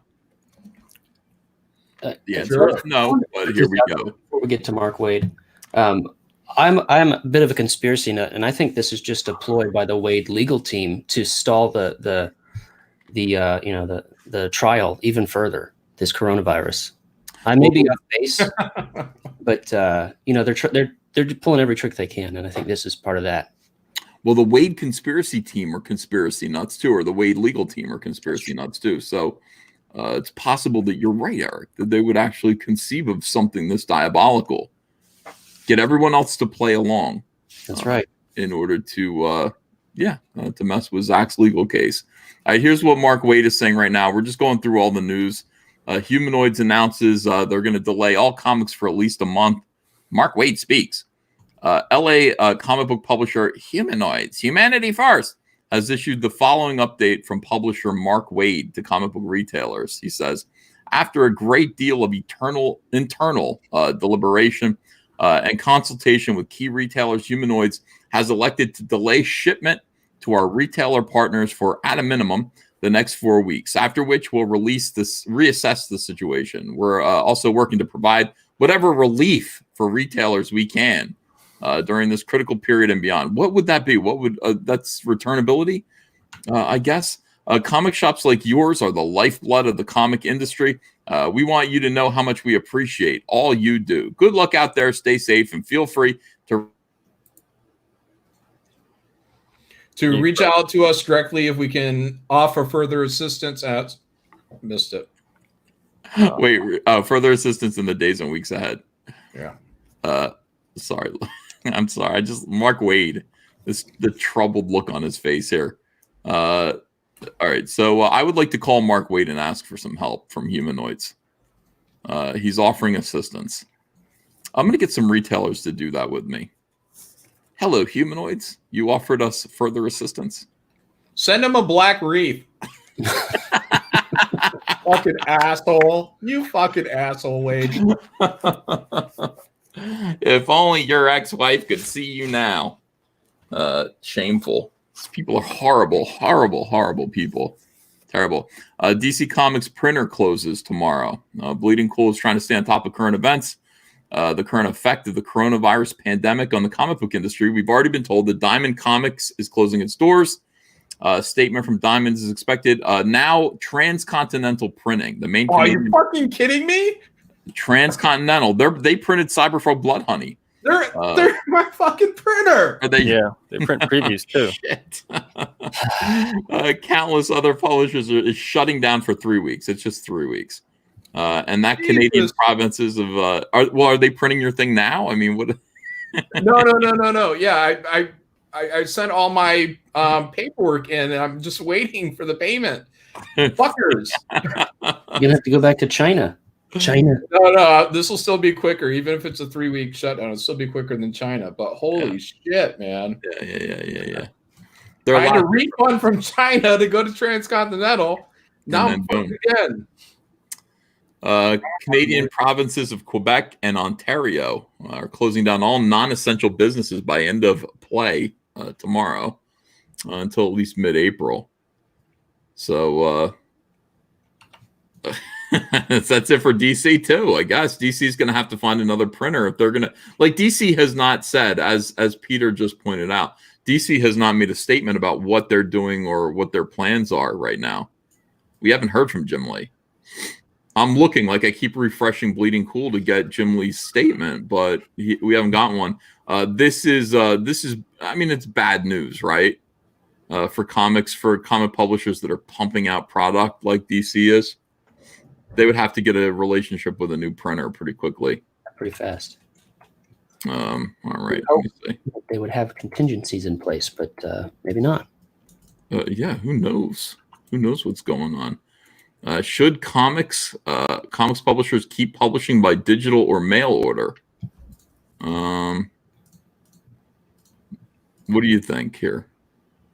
What is this? Leading comic book retailer Joe Field of Flying Colors Comics and other cool stuff in Concord, California, has called on comic book publishers to suspend publication and not replace print distribution with spotty distribution to stores still open or doing mail order, or switch to digital publication. Well, the problem with all that is then the publishers die off. And then when the industry rebounds, you have no publishers left. So publishers have to do what they got to do to survive right now. They're going to make some tough, difficult decisions, of course. But if they can get stuff out to comic shops, that's great. Who cares if it's them sending it directly? I agree with you.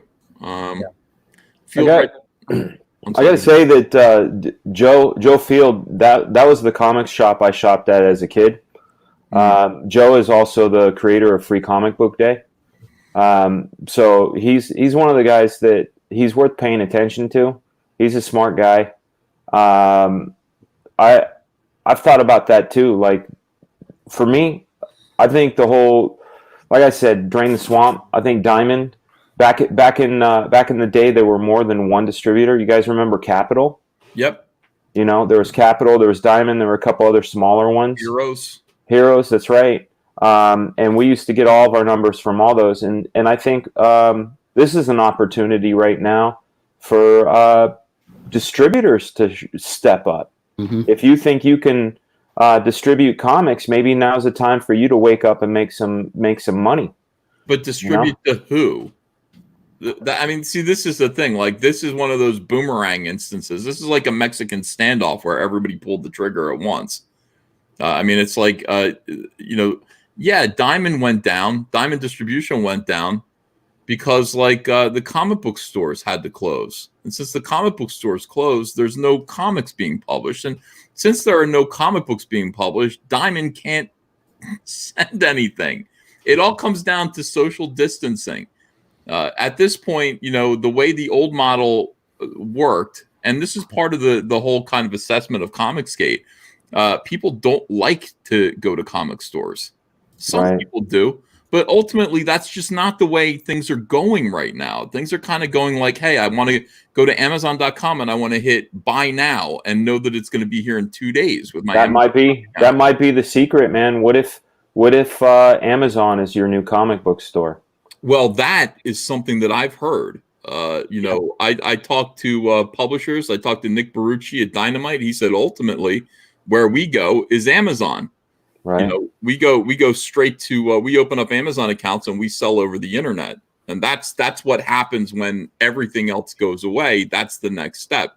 Right. And Amazon already has subscription services for products. I mean, they have Mixology too. So yeah. I mean, I get my coffee from Amazon on subscription, you know? Mm-hmm. So if you say, hey, I want my Black Flag comic every month or whatever it is, you click that box and you get it. And that might be another avenue. Who knows? I think right now is the best time is to build your own platform. Yep. For these publishers to look at it and go, look, if we get 2, 3, or 4 people in here, depending on the orders, we can actually do this ourselves. You know, it's not that hard. I ship about 3,000 comics direct a month, maybe about 300 to 400, 500 orders a month. Yep. So that's just me, and then I do everything else at Alterna. So if any publisher right now is thinking, oh, we can't do this, there's no way. I don't want to hear about that. You totally can. I mean, you totally can. We do it. Here's the thing. First and foremost, I'm not thinking about comic book stores. I'm not thinking so much about publishers or distributors. I'm just not. I'm not thinking about the way the old industry worked. I'm thinking about creative people because that's where I am. So I'm relating to people who are like me, and I would say to them, you can self-publish very easily. We're doing it here. What we figured out with Comicsgate is that the thing that's missing from indie comics is a marketing arm. Everyone needs to become more fucking entertaining. You need to do a comic books show. Well, you need to have a marketing arm on YouTube, and from there you can sell anything. You can sell your comics on Indiegogo. You can sell them on Amazon or eBay, and then all you need to learn how to do is you need to learn how to pack these things up and ship them. It could be a one-man operation, and you'll still make a very decent living. Yeah. Well, right now the shops already have. Everyone's thinking shops don't have anything to sell. That's the problem this whole time. Is shops have too much to sell. There's too much stuff sitting around, so they have a massive amount of inventory already. Shops have to get out there and get different ways to get it out to people. Whether it's doing a YouTube show, putting stuff on Instagram, get them on eBay, make your own site. So shops need this little bit of a break, which is actually a blessing in disguise with them not getting a new product. They don't have to worry about every single week how to manage that product, how to use that cash flow against getting new product in. They can actually take some steps to breathe for a second and course correct. As far as publishers go, they got to make sure that they can keep the lights on too. So if they get new product out there and it goes right direct to readers, they're alive. They can continue to make money. And then they can still be around when the retailers are still there too. But if publishers stop putting stuff out, and they got to utilize just their back issues, which many publishers don't really have, and they got to go, well, what do we do with all that? It's already kind of out there. They're going to all just fall completely dead to the wayside. The retailers then, when all this blows over, are going to go, well, who's around right now? What publishers are left? So everyone needs to do what they have to do right now to survive. Anyone kind of finger pointing right now about, oh, no, you shouldn't be doing that. You need to survive. You need to feed your families. You need to actually pay bills. Yeah, I don't really like the fact that you're going to do that. What about me? Everyone worry about yourself right now and we'll be okay. I don't understand this kind of, getting into everyone's business and telling them how they're going to survive and get through this stuff. This isn't just even something that's only affecting the comic industry. This is larger than that. So everyone's just got to use some common sense. I love it. Let me read some super chats here, if you guys don't mind, and get caught up with what the fans are saying here in the audience. Let's see. Snarkticon DM says, at least I have Cyborg USA and Black Flag 1 coming. Hell yeah. Papa Kenesu says, the first trailer for Bloodshot showed everything. There was no need to see it. The whole movie was desperately stuffed inside a 2-minute trailer. They do that a lot lately. Oh my gosh, a lot of super chats. Fuck. I'm sorry, guys. Let's see. EVS, I just started a custom ink fundraiser of Mike's Bless This Mess failure. A screenshot of Kickstarter saying funding unsuccessful. Love you guys. That's Force Ghost Fabio. Armstrong says he had John until he couldn't find the nipples. Downshift says Sean Gordon Murphy lost his free from me pass cause of Bigfoot. His free from me pass because of the Bigfoot bill debacle. Al M says, I'm not trying to be a pain in the ass, but any word on being able to add a second head sketch for Chicken Box? Thank you. Andrea asked me about that today. Cecil of Christmas Past says, I know Cecil is awake. He removed his stream. David L says, EVS, please stop being a meanie. You're hurting our feelings. You are relentless. Just a Kid from Brooklyn says, you left out Meatball. Joe is a meatball. Nola Nerd says, listening to the show over the speaker system. Thanks for live streaming, fellas. I manage a farmer's market and isn't affected to shutdowns. Hail Caesar. Can you imagine this show being streamed over a farmer's market? I mean, that's pretty funny. Cider Hype says, laser chainsaw nunchucks. You're welcome. Peter, I mean, that's a good weapon for a book. Raging Golden Eagle says, the virus is just the final nail in the coffin. Exploding Prinny at work says, if the comic market is Old Yeller, then Comicsgate is the boy with the rifle. No, we didn't do this. We're just watching with a healthy dog. Damajanai says, hey, bro, how the hell are you? Hi, Damajanai. Sulfur X says, need a monthly 88-page newsprint, black and white, 4 stories with color, individual copies released 1 month after. Crowdfunds both. CG can do it. Overlord VH sends me a pie. Snarkticon DM says, show Mag's empty table con photo. No need. Styles One Clash says, CV is a mercy killing for the industry. SJWs abused this beautiful animal for years. Diamond closing is a blessing for the properties and characters. 3D Zach says, yo, Uncle E, printing press arrives in a week. Setting up a paper supplier right now. Comicsgate exclusive press. Yeah, 3D Zach is he's buying a printing press, which is something I never thought of doing. But frankly, how much is a printing press?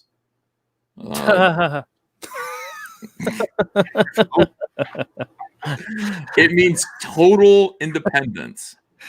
So, I mean, that's the thing. Like a full-scale printing press, you're talking at least $500,000. If you want just a digital one, you're talking maybe $5.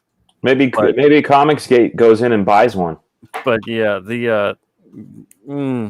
to get people then in there to operate it, to get the tech in there, to get the paper at a low enough price to buy the volume, to buy the ink at a volume you need. Can you imagine, though, Peter?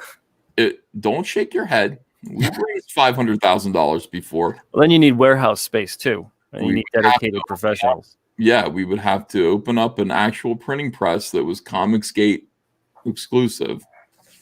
We would crowdfund a printer. We could do it. And we could actually make it so that we weren't dependent on anyone ever, except for the U.S. Postal Service. That would be pretty cool. Just a thought. It's just a thought. It's something to think about. Hey, if you're able to keep those fires open and you give people jobs, there's something to it. Yeah, but that's like okay. That's look at this delusions of grandeur. Well, I don't think it's not a. Am I doing this? Am I slowing down? Maybe I don't know. Okay. It's not delusions of grandeur to think big. It's not. Think big. Plan for this. Think big. Think long term. It'll be like a $2 million endeavor easily to actually get everything up and running and make sure you have a couple months you can, build up business and whatnot. But we need stuff that's acting out now. We need stuff that's acting day by day, week by week. That's like 6 to 8 months, maybe a year. We could get an investor to lend us the money to buy a failing printer We could find one of these print shops in the business. Like Transcontinental? I've talked to over 100 printers back in November, December. We were looking for a printer. It's there's a lot of stuff going on right now. It's not. I wish it was easier. It's not as easy as it is, and especially it's going to get a little harder. And investors, I just hate the idea of bringing on investors for something like that. You don't really need to. You could crowdfund that. I think given maybe a year from now, doing something like that after proper research. But yeah. Well, we're thinking long term, and I'm not talking about doing this year, but this is something that we might want to do eventually. We're planning to do cool stuff. I mean, look, here's the thing: like we're planning a comic book convention right now in this atmosphere for next year, for next May. We're planning Comicsgate Con for the Fans Fest, and it's kind of interesting. Everybody said, "Why don't you plan it for this year?" I said, "We got to plan it for way off in the." It's a good thing we did. It's a good thing we waited. Hopefully, things will be better in May of 2021, and people will be aching to go to a comic book convention again. But we can do that. We can actually plan and say, "Hey, like within 4 years, let's plan on owning a printer." Let's plan on having some kind of loose structure that binds Comicsgaters as a network, Comicsgate publishers as a network, where we are individual businesses, but we work together on some things. You could easily talk to a printer and get long-term contracts going that take out a lot of the headache, a lot of the overseeing. And that's definitely a goal to shoot for. That's something people should probably even shoot for as soon as they can. But yeah, it's if you want to have like a 4 to 5 year plan about that, yeah, I could see that. I mean, you guys are in a good position, especially to raise that kind of capital. Yeah. But try to definitely, when it comes to a printing press, don't count on investors. They're going to get weird. Don't you doubt us. We can do it. I don't doubt that you guys can do it. I don't doubt that people will back it and support it. I doubt that investors, as soon as you get those investors involved when it comes to printing, especially, man, that's a bad road to go down. Because it's not going to become what you want to do anymore with that press and who you want to have printing on it. It's going to become what they want. All right, so we'll think about this. We'll talk about this more, Peter, but it's just an idea. It's something to think about and see about that. All right, so but 3D Zach is already doing it. He's got a printing press that he bought himself, and he's setting up a paper supplier. So he's thinking about doing this. He is doing this. Snarkticon DM says maybe we should change Comicsgate's name to Double Tap, 2 in the head of mainstream comics. 200 Watt Studio says Mike and Pace should do a Kickstarter together. Credobi 89, thanks for a donation. Tina R says they can't see the brand new billion-dollar company forming, Comicsgate Comics. Strictly Jake says the inner flow will change, Ethan. 200 Watt Studio says Richard C. Marconi on Old Time Radio, or Edison. Mark C says, for the love of comics, Zach, you must invest in some form of internet studio equipment. I know we're talking about buying a printer, and Zach won't even buy, internet access.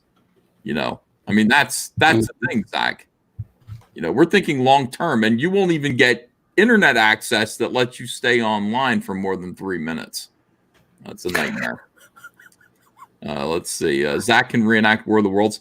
How weird is that? I was thinking about this today. I was like, War of the Worlds. This is kind of like War of the Worlds. Like SJWs invaded comics, took it over, and were destroyed by a virus.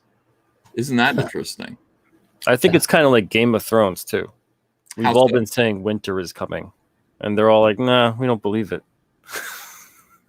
It's coming, yeah. So I told you know what I said? I said it's going to be a cold winter, guys. All right, so let's see. Anna Patroni says, reporting live from Baghdad's I'm Richard Myers CBS News. David Bowser says, Zach, if you need soap, ask Doug TeNapel. He bought a bottle 30 years ago and still hasn't opened it. Oh, hail Caesar. Cecil of Christmas Past says, tell Peter I love him regardless of Comicsgate. Cecil of Christmas Past loves John Malin, actually, I think. And always says suggestive things to him. D Farm Creative says we can stop pretending and call Mags Brian now. Oh boy, that's a whole thing there. Here we go. DJ Cranberry Zach. Hello. What's up? Did I miss anything? Yes, you missed everything. We're talking about buying a printer, and Peter was like, "Whoa, whoa!" Oh yeah, hell no! Oh my gosh, no! Pump the brakes, exactly. I used to work at a printing press. It is a ridiculously complicated and expensive process. No, oh God, no. I remember back in the day, I used to look at the expensive, home printers and be like, trying to do math. It's like, if I buy the $500 one, how many black and white? No. Offset or POD, and that's it. Building.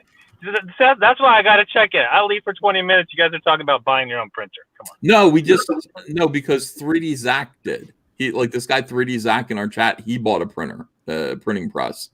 And he's like, look, I'll be Comicsgate exclusive. And, it's just a thought. Let's talk it through.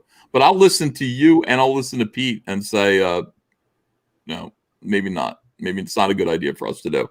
But it is a good idea to probably pursue a long-term, singular printer and get a deal with gang run them. Totally. You just saw an industry collapse about having a single point of failure, and you want to have one printer? That's true. Zach, thank you for that. That is true. Yeah, we got to be scattered all about. I like everybody trying different things too. But I was just thinking about saving some money if we could. How much soap would Gail produce? Says Simon Oliver. A lot. Sulfur X says, hail Peter. Dorby, damn, Pete rocks. Mark C, Peter, the industry didn't want you gone. They wanted you dead. The idea of swatting is to get you killed. It's attempted murder. Well, not just that. I mean, they wanted to ruin my life's work. They wanted to ruin my life, my reputation. I couldn't do anything with anyone anymore, which is ideally what they've wanted. I contemplated suicide if it wasn't for obviously my family, my wife, my people that love me, people that care about me, the readers, you guys, being there for me at that point in time. If I was in a different situation, I don't know if I'd be here right now talking to you. So that's in the back of my mind all the time when this goes on. When you said that back, that was like what, 2018? Yeah. When that happened, that's what got me to finally pull the trigger on the lawsuit. I was like, damn, if I would have started this 2 months earlier, because you think about it, that did launching the lawsuit did chill people out in certain respects. They would go up to a certain line and then back off because it kind of, it was real world.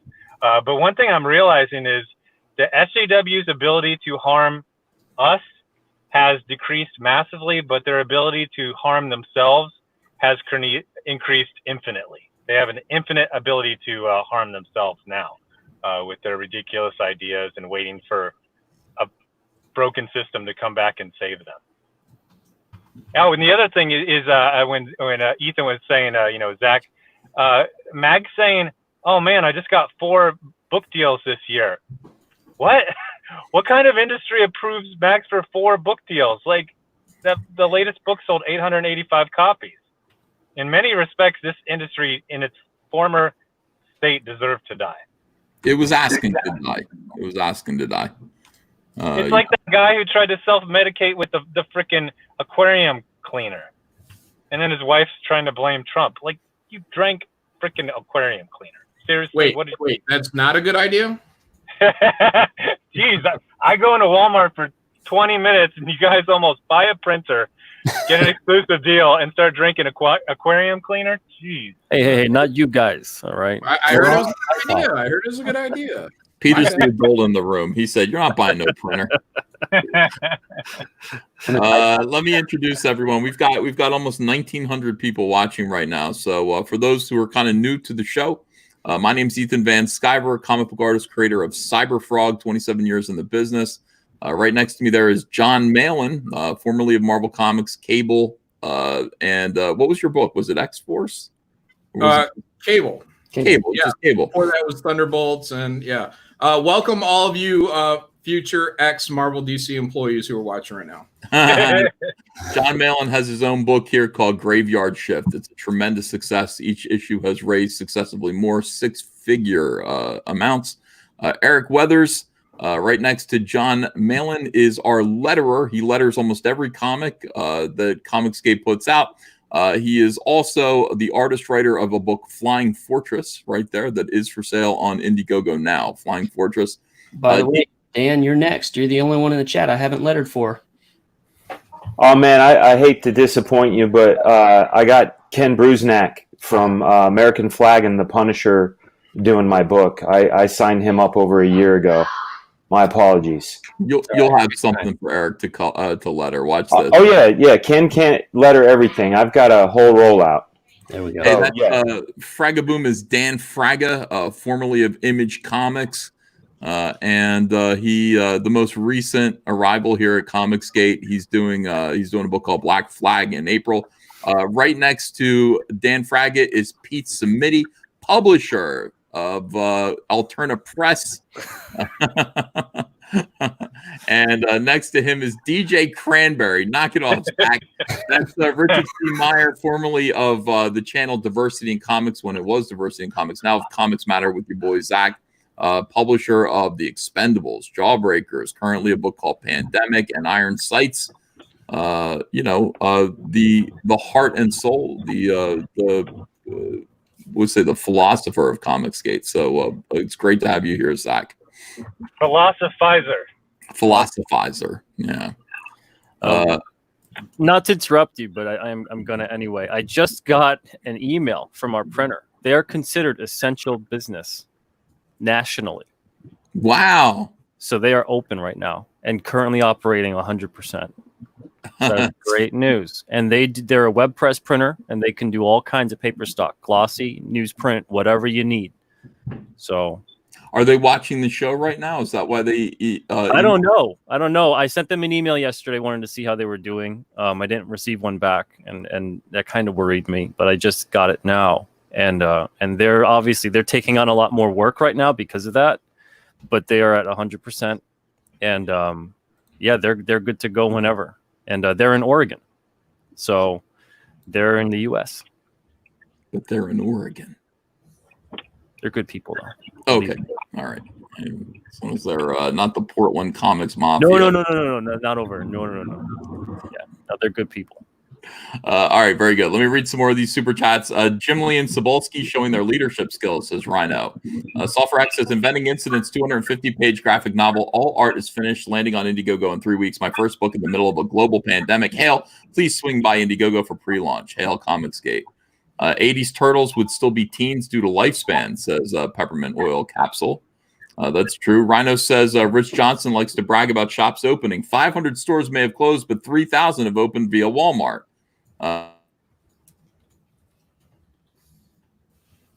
Yeah, I don't know how that works. Was anyone on that? Peter, is that anything you can comment on? What was that about, the Walmart? 3,000 shops. Are you back, Ethan? I'm back. Yeah. No. 3,000 shops are Walmart. The fact that Allegiance Arts is in Walmart right now means that that's a big number of comic shops, technically, quote unquote, that opened up, while many, many other shops are closing right now. Steve Jeppy just released another statement. Let's take a look at this and see what he's got to say. This is kind of like the news, isn't it? News. Steve Jeppy and Diamond making plans for after the coronavirus pandemic. He says, as everyone knows, the world faces ever-increasing challenges related to the COVID-19 pandemic. Its effects on the comics and collectibles and tabletop gaming industries have been felt far and wide. We are hearing from thousands of retailers that they can no longer service their customers as they have in the past, many of them forced to close by government action or resort to in-person or curbside delivery. Even those still open are seeing reduced foot traffic, in most cases, a situation that seems likely to worsen with time. Our publishing partners are also faced with numerous issues in their supply chain, working with creators, printers, and increasing uncertainty when it comes to the production and delivery of products for us to distribute. Our freight networks are feeling the strain and are already experiencing delays, while our distribution centers in New York, California, and Pennsylvania were all closed late last week. Our own home office in Maryland instituted a work-from-home policy, and experts say that we can expect further closures. Therefore, my only logical conclusion is to cease the distribution of new weekly product until there is greater clarity on the progress made towards stemming the spread of this disease. Products shipped by distributed by Diamond and slated for an on-sale date of April 1st or later will not be shipped to retailers. So how about that? This is going to be pretty sudden. We've got one and a half more weeks of comics, and then that's it. For the time being, however, we have been able to develop procedures with our teams at the distribution center in Olive Branch, Missouri, Mississippi. There's that Missouri, Mississippi. Yeah. To safely continue fulfillment of direct ship reorders for the retailers who are able to receive new product and need it to service their customers. It's unlikely that orders will be filled on the same day they're placed, and these plans are subject to change if any point we are no longer feel we can safeguard our teams while fulfilling orders. Okay, product distributed by Diamond UK and slated for on-sale date of March 25th or later will not be shipped to retailers until further notice. Further updates with regard to reorders and other Diamond UK specific information will be communicated directly to their customers as information becomes available. All right, so our shared path forward here. Let's skip that part. With these changes in our distribution strategy, we will work with our publishing partners to develop programs that will address product already in the pipeline and what will happen when we resume distribution. We know that during this time, you will face many challenges, and we will direct our energies towards addressing them rather than fighting on increasingly numerous fronts to get the product out. For those retailers who remain open in various forms, I encourage you to let loose your own creativity. For the time being, you will be able to replenish your perennials from Diamond and Alliance, but you should also remember the stock you already have in your stores. If your doors remain open, it's likely you will have customers who will seek diversion from the events of the world. Sell your back issues. That's what he's saying here. Being the industry's most, besides the industry's most immediate needs, we have been and will continue looking forward to the future when we will see stores reopening, bringing stuff back on board and getting customers back in the door. Getting messages here. All right, no big deal. Let's see. We are looking at issues like debt accrued due to this crisis, what reduced ordering means for your discount tiers, and the availability of credit to help stores through and after this difficult time. We don't have all those answers today, but we understand the many issues you're facing and look forward to addressing them as partners who all have an interest in the long-term health of the industry we love so much. As I mentioned in my last update, this industry has been one of the greatest joys of my life, from my days as a collector to a retailer to today. And my leadership team have made these decisions knowing full well the effect we will have on all of you. I mean, it's a heavy burden, as well as our publishing partners and our own team members around the world. At the end of the day, the safety and security of our teams and yours, along with the many customers we serve, is paramount. I thank you again for your ongoing support and patience. Shit. Ray Gun Comics of Richmond to close its doors. These comic shops are closing up pretty quickly. Long-standing comic store Ray Gun Comics of Richmond, London, has issued the following statement as they decide to shut up shop for now. Richard Jenkins writes, having reassessed the situation, I'm afraid we temporarily closed the shop to public browsing. However, we're still operating a mail order service for all products, and we can arrange doorstop collection. We hope to have the shop open for regular business soon, but safety is our first concern. So please, this has got to be happening all over the place. Mm-hmm. Yeah, you know, people closing up their doors, and will they reopen again? We don't know. You know, we just don't know. It's fun to it's funny to see Steve Jeppy talking about what's going to happen next. Like what is where do we go from here after we begin distributing again? Will there be comic book stores enough to sustain the direct market? As I said at the start of this show, Peter, I think you might be able to have better numbers than I do. There are about 1,900 comic book stores. That's about right. The accounts and no, there are. Yeah, that's right. There are 19 because we got the leaked documents from Diamond. I forgot about that.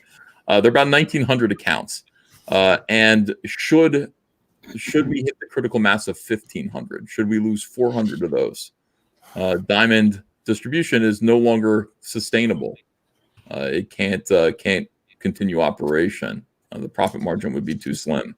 Yeah, well, that's the thing, right? Everyone's going, well, and this is true. The 80-20 rule, where 80% of the product is being ordered by 20% of the accounts, and now that's kind of true. About 400 to 500 stores are basically propping up the whole industry.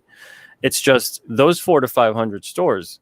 How many of those stores are doing fantastic to the point that they can survive a month, 2, 3 on razor thin margins? Mm-hmm. How many of them? Most of them are probably just 2 to 3 weeks. I don't know. I think we should just close up and not return and get ahead of the game and still have some money. And that's a lot of these shops are going to look at it, and they're not going to go, let's get ourselves in massive debt for the comic industry that may or may not return, and then we'll pull out of the industry. So a lot of them are looking at it like, we've got something now, we should just call it quits. Yeah. Of course, now is a good opportunity for us to promote our books. I want to get our comics into the hands of people who want to read comics right now. I'm excited about Dan launching his book. I'm excited about John Malin launching his book. I'm excited about Eric Weathers launching a new book, a new Flying Fortress would be good. I've got a couple here. I've got Cyberfrog 2 Wrecked Planet is my current offering. And this is day 9. It's raised $405,590. So thank you guys. Picked up a few backers here. Sold 928 executive honeycomb boxes out of 2,500. So as I thought, I think I picked the right number. I think those will last throughout the campaign. Cyberfrog Unforgettable Tales is still available as well. Links are in the description. If you haven't, we just sold a few more of those. If you haven't read Cyberfrog Blood Honey yet, that's fine. There's an eBay link in the description of this video. You can just go buy it on eBay from our eBay store. We'll get it out to you, and within a couple of days, you'll have it. And also the Cyberfrog Ashcan set, which is sitting right here. We'll send you an Amphibionics and a copy of 1998 as well. We've sold a few of those. We've still got 167 available, though, 167 sets. So don't miss out. Get yours. And Andrea will get those right out to you. And if you don't mind, I'd like to let people know they can still order Flying Fortress. Where is Flying Fortress? On Indiegogo? So we had opened up a second chance campaign. We had some minor, very, very minor nicks and dings in some copies, and there's a limited number left, and it's the first print run. So you can get them on Indiegogo. There's a limited number, so get them while you can. Let me show that really quick here. And then coming up, hopefully in the next month or so, next couple of months, we're going to be launching Battle Brick Road. So, Battle Brick Road, that's what I was looking for. Yeah. That's going to be badass. But first and foremost, this is the campaign you're looking for, guys. Flying Fortress Battle Damage. Get a copy of the book here, of Eric Weathers' book. Now tell me about Battle Brick Road. Yeah, you can bring up. We have the pre-launch page right now at battlebrickroad.com. That's the early bird sign up. In short, it's Wizard of Oz with guns, and who doesn't want that? That sounds. I would sign up for that in an instant. But our story is the world is in this chaos and turmoil. It's a big dust bowl, and Dorothy Gale gets a message from her missing father saying, "Come find me." Here are the coordinates for this place that you've been looking for forever. And once you get there, follow the Yellow Brick Road. And she embarks upon this mission to go find her father. And when she gets there, she discovers this world that's been hidden for a while. She discovers Oz, and it's been torn apart by years of warfare between the different warring factions. And she has to fight her way through that. She gets some friends along the way. Some people that you might be familiar with, but different variations of those. And she and her team kick some ass to go figure out where her dad is and how they can rescue Oz itself. Beautiful. I love the idea, but I will tell you this. You already know there were guns in Wizard of Oz, right? Well, my guns are better. I don't know what you're talking about. I mean, that's for sure. But I mean, people don't realize, they don't remember that at one point in the movie, The Wizard of Oz from 1939, Scarecrow had a fucking gun. Pistol. He did. Yeah, look, here it is. And people like don't remember this. It's like they saw this, but they don't remember it. Mandela effect. There were also nooses. Yeah. Well, were there nooses? Yeah, there's the hanging munchkin in the back. No, that wasn't real. The hanging munchkin wasn't real. Look at this thug life right here. That's great. The movie is Wizard of Oz with a gun. Ours is Wizard of Oz with several guns. Yeah. Well, Scarecrow needed to learn how to use it because he didn't do shit against the flying monkeys. He didn't do nothing. Our Scarecrow is way more badass. He's not afraid. He's not I guess the line was cowardly. Our Scarecrow is he's wearing a ghillie suit. He's got a sniper. His whole body's been burned because he was burned at the stake, but he survived, and he's out for revenge against the Wicked Witch of the West, or as we call her, the Watcher of the West, an AI controller of the West portion of Oz, and he's got a bone to pick with her and her robot army, who Tin Man was part of. So there's going to be some drama there. Hey John, how's Graveyard Shift 2 doing? Volume 3 for June? No, the one that's coming out pretty soon. Oh, it would be doing great if I could get a fucking printer to fucking print my book. Yeah. Is it finished? Is volume? Yeah. I'm just it was going to Print Ninja, then I pulled it, then I sent it to Transcontinental. Now they're shut down.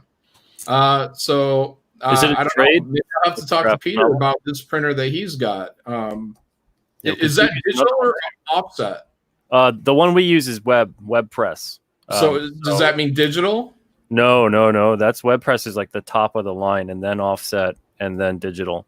If you need an offset, so is it more expensive then? Is it going to cost me an arm and a leg? If actually it's cheaper depending how many you're making. All right, yeah. Send me the info for it, or we'll talk after the stream. Yeah, if you want to do a trade, I can send you a bunch of other printers too for a graphic novel with perfect bound and all that other stuff. Okay. Yeah. So, Peter, what is the Alterna book that you want to promote right now? What's the one that sticks out in your head as the one that's most exciting to you? The one people are really loving right now, we've got 3 of them. I'm going to say 3. We've got Voidwalker, we've got Blood Realm, and people really love It Came Out on a Wednesday, which is a horror sci-fi fantasy anthology. And you can get anything at Alterna at alternaaccess.com. And we actually even have a subscription program. So you guys, we're still going to be making books, which I just told you that our printer's up and running. That was the only thing that was stopping us from moving forward. And all those subscribers are still going to get their books. Let me just show this. Alterna Access. This is what the website looks like, guys. And then right here, you can see, if I click on this, I can order it. It's just going to come my way. Yep. It gets added to the cart. This is one of the nicest constructed websites I think I've ever seen for buying comics. This is just like going to a comic book store, except can I flip through it, or how does it, or no? We're actually, some of them have previews right now, but we're actually putting all the previews up within a week or so. Magnificent. But in any case, it's like you look at the cover here and you can just click it and add it to your cart and then purchase it. This is ICYMI. It came on a... This ICYMI is in case you missed it. So that's a reprint series for books that are a year or older. It came out on a Wednesday, which above there has that beautiful Elliot Fernandez cover that just came out. And most of the issues $1.50, $1.99. And then we've got the Alterna Giants too that are 80 pages or more that are $4.99 to $6.99. Everything's printed on newsprint. Everything looks fantastic. I'll show you guys right here. This is Gods and Gears. They do a great job. This is just a fun comic. If you guys can see, are you sharing right now? Are you sharing your screen? Or are you? It's in his window. Yeah, in his window. Okay, hold on a second. Let me. Okay, here we go. Okay, so this is Gods and Gears. It's on newsprint. As you can see, the cover, it's on a gloss. There's a little bit of a sheen to it.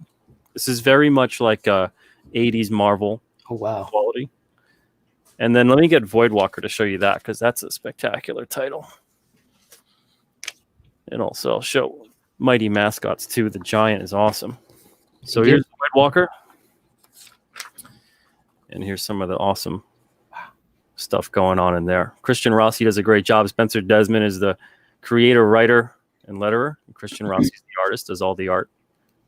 Rooster Puncher actually in the chat is Spencer Desmond. He's in there right now. This is great stuff. And then, like I said, we've got Giants here. Mighty Mascots Giant, 100 pages. This is $4.99, and look at how thick that is. I read that one. That was great. Serial mascots. Yeah, their serial mascots come to life to kick ass and fight crime. So cool. What a great idea. So all of these are available on alternaaccess.com. And, guys should definitely check those out. I got to read the rest of these super chats. And then Andrea came downstairs and said, I got to pick up Kaylee. So that means I got to go. I got to watch Ava upstairs. So let me just read these. Thank you guys for being here. Appreciate you all. Let's see. Sulfur X says, I don't agree that people don't want to go to the comic shop. Here in Chicago, we have several successful shops. Foot traffic is key and a price point. Benjamin AZ says, comics doomed? No, fragga boom. Comicsgate. Rin Wesley says, SJWs have killed comics when it could have been a balm for people during this crisis. Maybe now the SJWs will understand what true pain and sacrifice feels like and make real superheroes. Swinging Cod says, funny, Ron Mars was going off about how the reader isn't his customer. The publisher is. Well, with no publishers, who's he going to have to sell to now? Ben Farrell says, did Zach get arrested for breaking curfew? Cecil of Christmas Past says, wait, you mean no more humanoids? F you, coronavirus. CG News says, you are the Noah of the comic book industry, and this is the flood we've been waiting for. Let the unworthy drown. Hail Comicsgate. Adam Post says, Comicsgate made College of Dead graduation day a winner, 2 backers away from 200 backers. Specticon DM says, Comicsgate is the purest form of the direct market. That's very nice. Mark C says, comic creator Albert Uderzo has passed away. Yeah, I heard about that. And Dino Palacio says, my name is Ethan Van Sciver. And then he says, and I love Gail Simone. See how I ruined your soundbite there, Randino? Snarkticon DM says, Indiegogo for a printer, I'll give. Yeah, well, Declan Lyon says, ask Peter if he'll be at Comicsgate Con. Peter. Oh, when is that? And where? May of next year in Florida, Orlando, Florida. Maybe. Okay. I'd love him to lead a panel about what happened in the comic industry, where it is and where it's going. Ghost 5103 says, imagine buying Diamond. Camilla Wallace, by the way, Diamond is probably going to buy up some of these other companies. Camilla Wallace says, this is my first super chat ever, just testing. Starkticon DM says, Zach is doing a talkie now. Tatooine says, Comicsgate toilet paper with safe space and snowflake print. Amateur Ant says, coronavirus is a hero. It has basically knocked out Hollywood, Antifa, and SJWs in one blow. Kevin Fear says, why aren't you guys doing books through Alterna? Papa Kanesu says, gotta say, Pete was right the other day. Scrubs has more energy trying to ruin him, but an entire energy is failing and they're not moving a muscle. Russian Bot 1918 says, hearing Peter's story is sobering. Glad he got through it. I was infuriated that Mag said she hoped EVS's family was healthy. Did she care about them when EVS was being harassed out of DC? No. Thor Odinson says CG needs to find a way to reach the wider comic audience. There are tens of thousands of comic readers out there looking to read awesome comics. Raging Golden Eagle says the mainstream industry is dying, but Blade Devil hit $105,000 just now. Comicsgate is the future, and the future is now. I agree we need to work out printing distribution, especially international. D-Farm Creative says Jeppy's statement is a low-key, graceful goodbye. Interesting. Camilla Wallace is a super chat from a superhero just testing. Thank you so much. Appreciate it. Thank you, everybody, for watching. We had 1,900 people at one point during this stream. That's tremendous. Comicsgate is growing. People are getting more and more interested in hearing about it and hearing from us. And thank you guys for being here. Thanks for all the super chats. Support Indiegogo Comics. Support Comicsgate Comics. And we'll see you guys later. I might do another one tonight, if that's okay with you fellas. Sounds good. All right. All right, everybody. Take care. I'll see you again. Bye. All right. Take it easy, guys.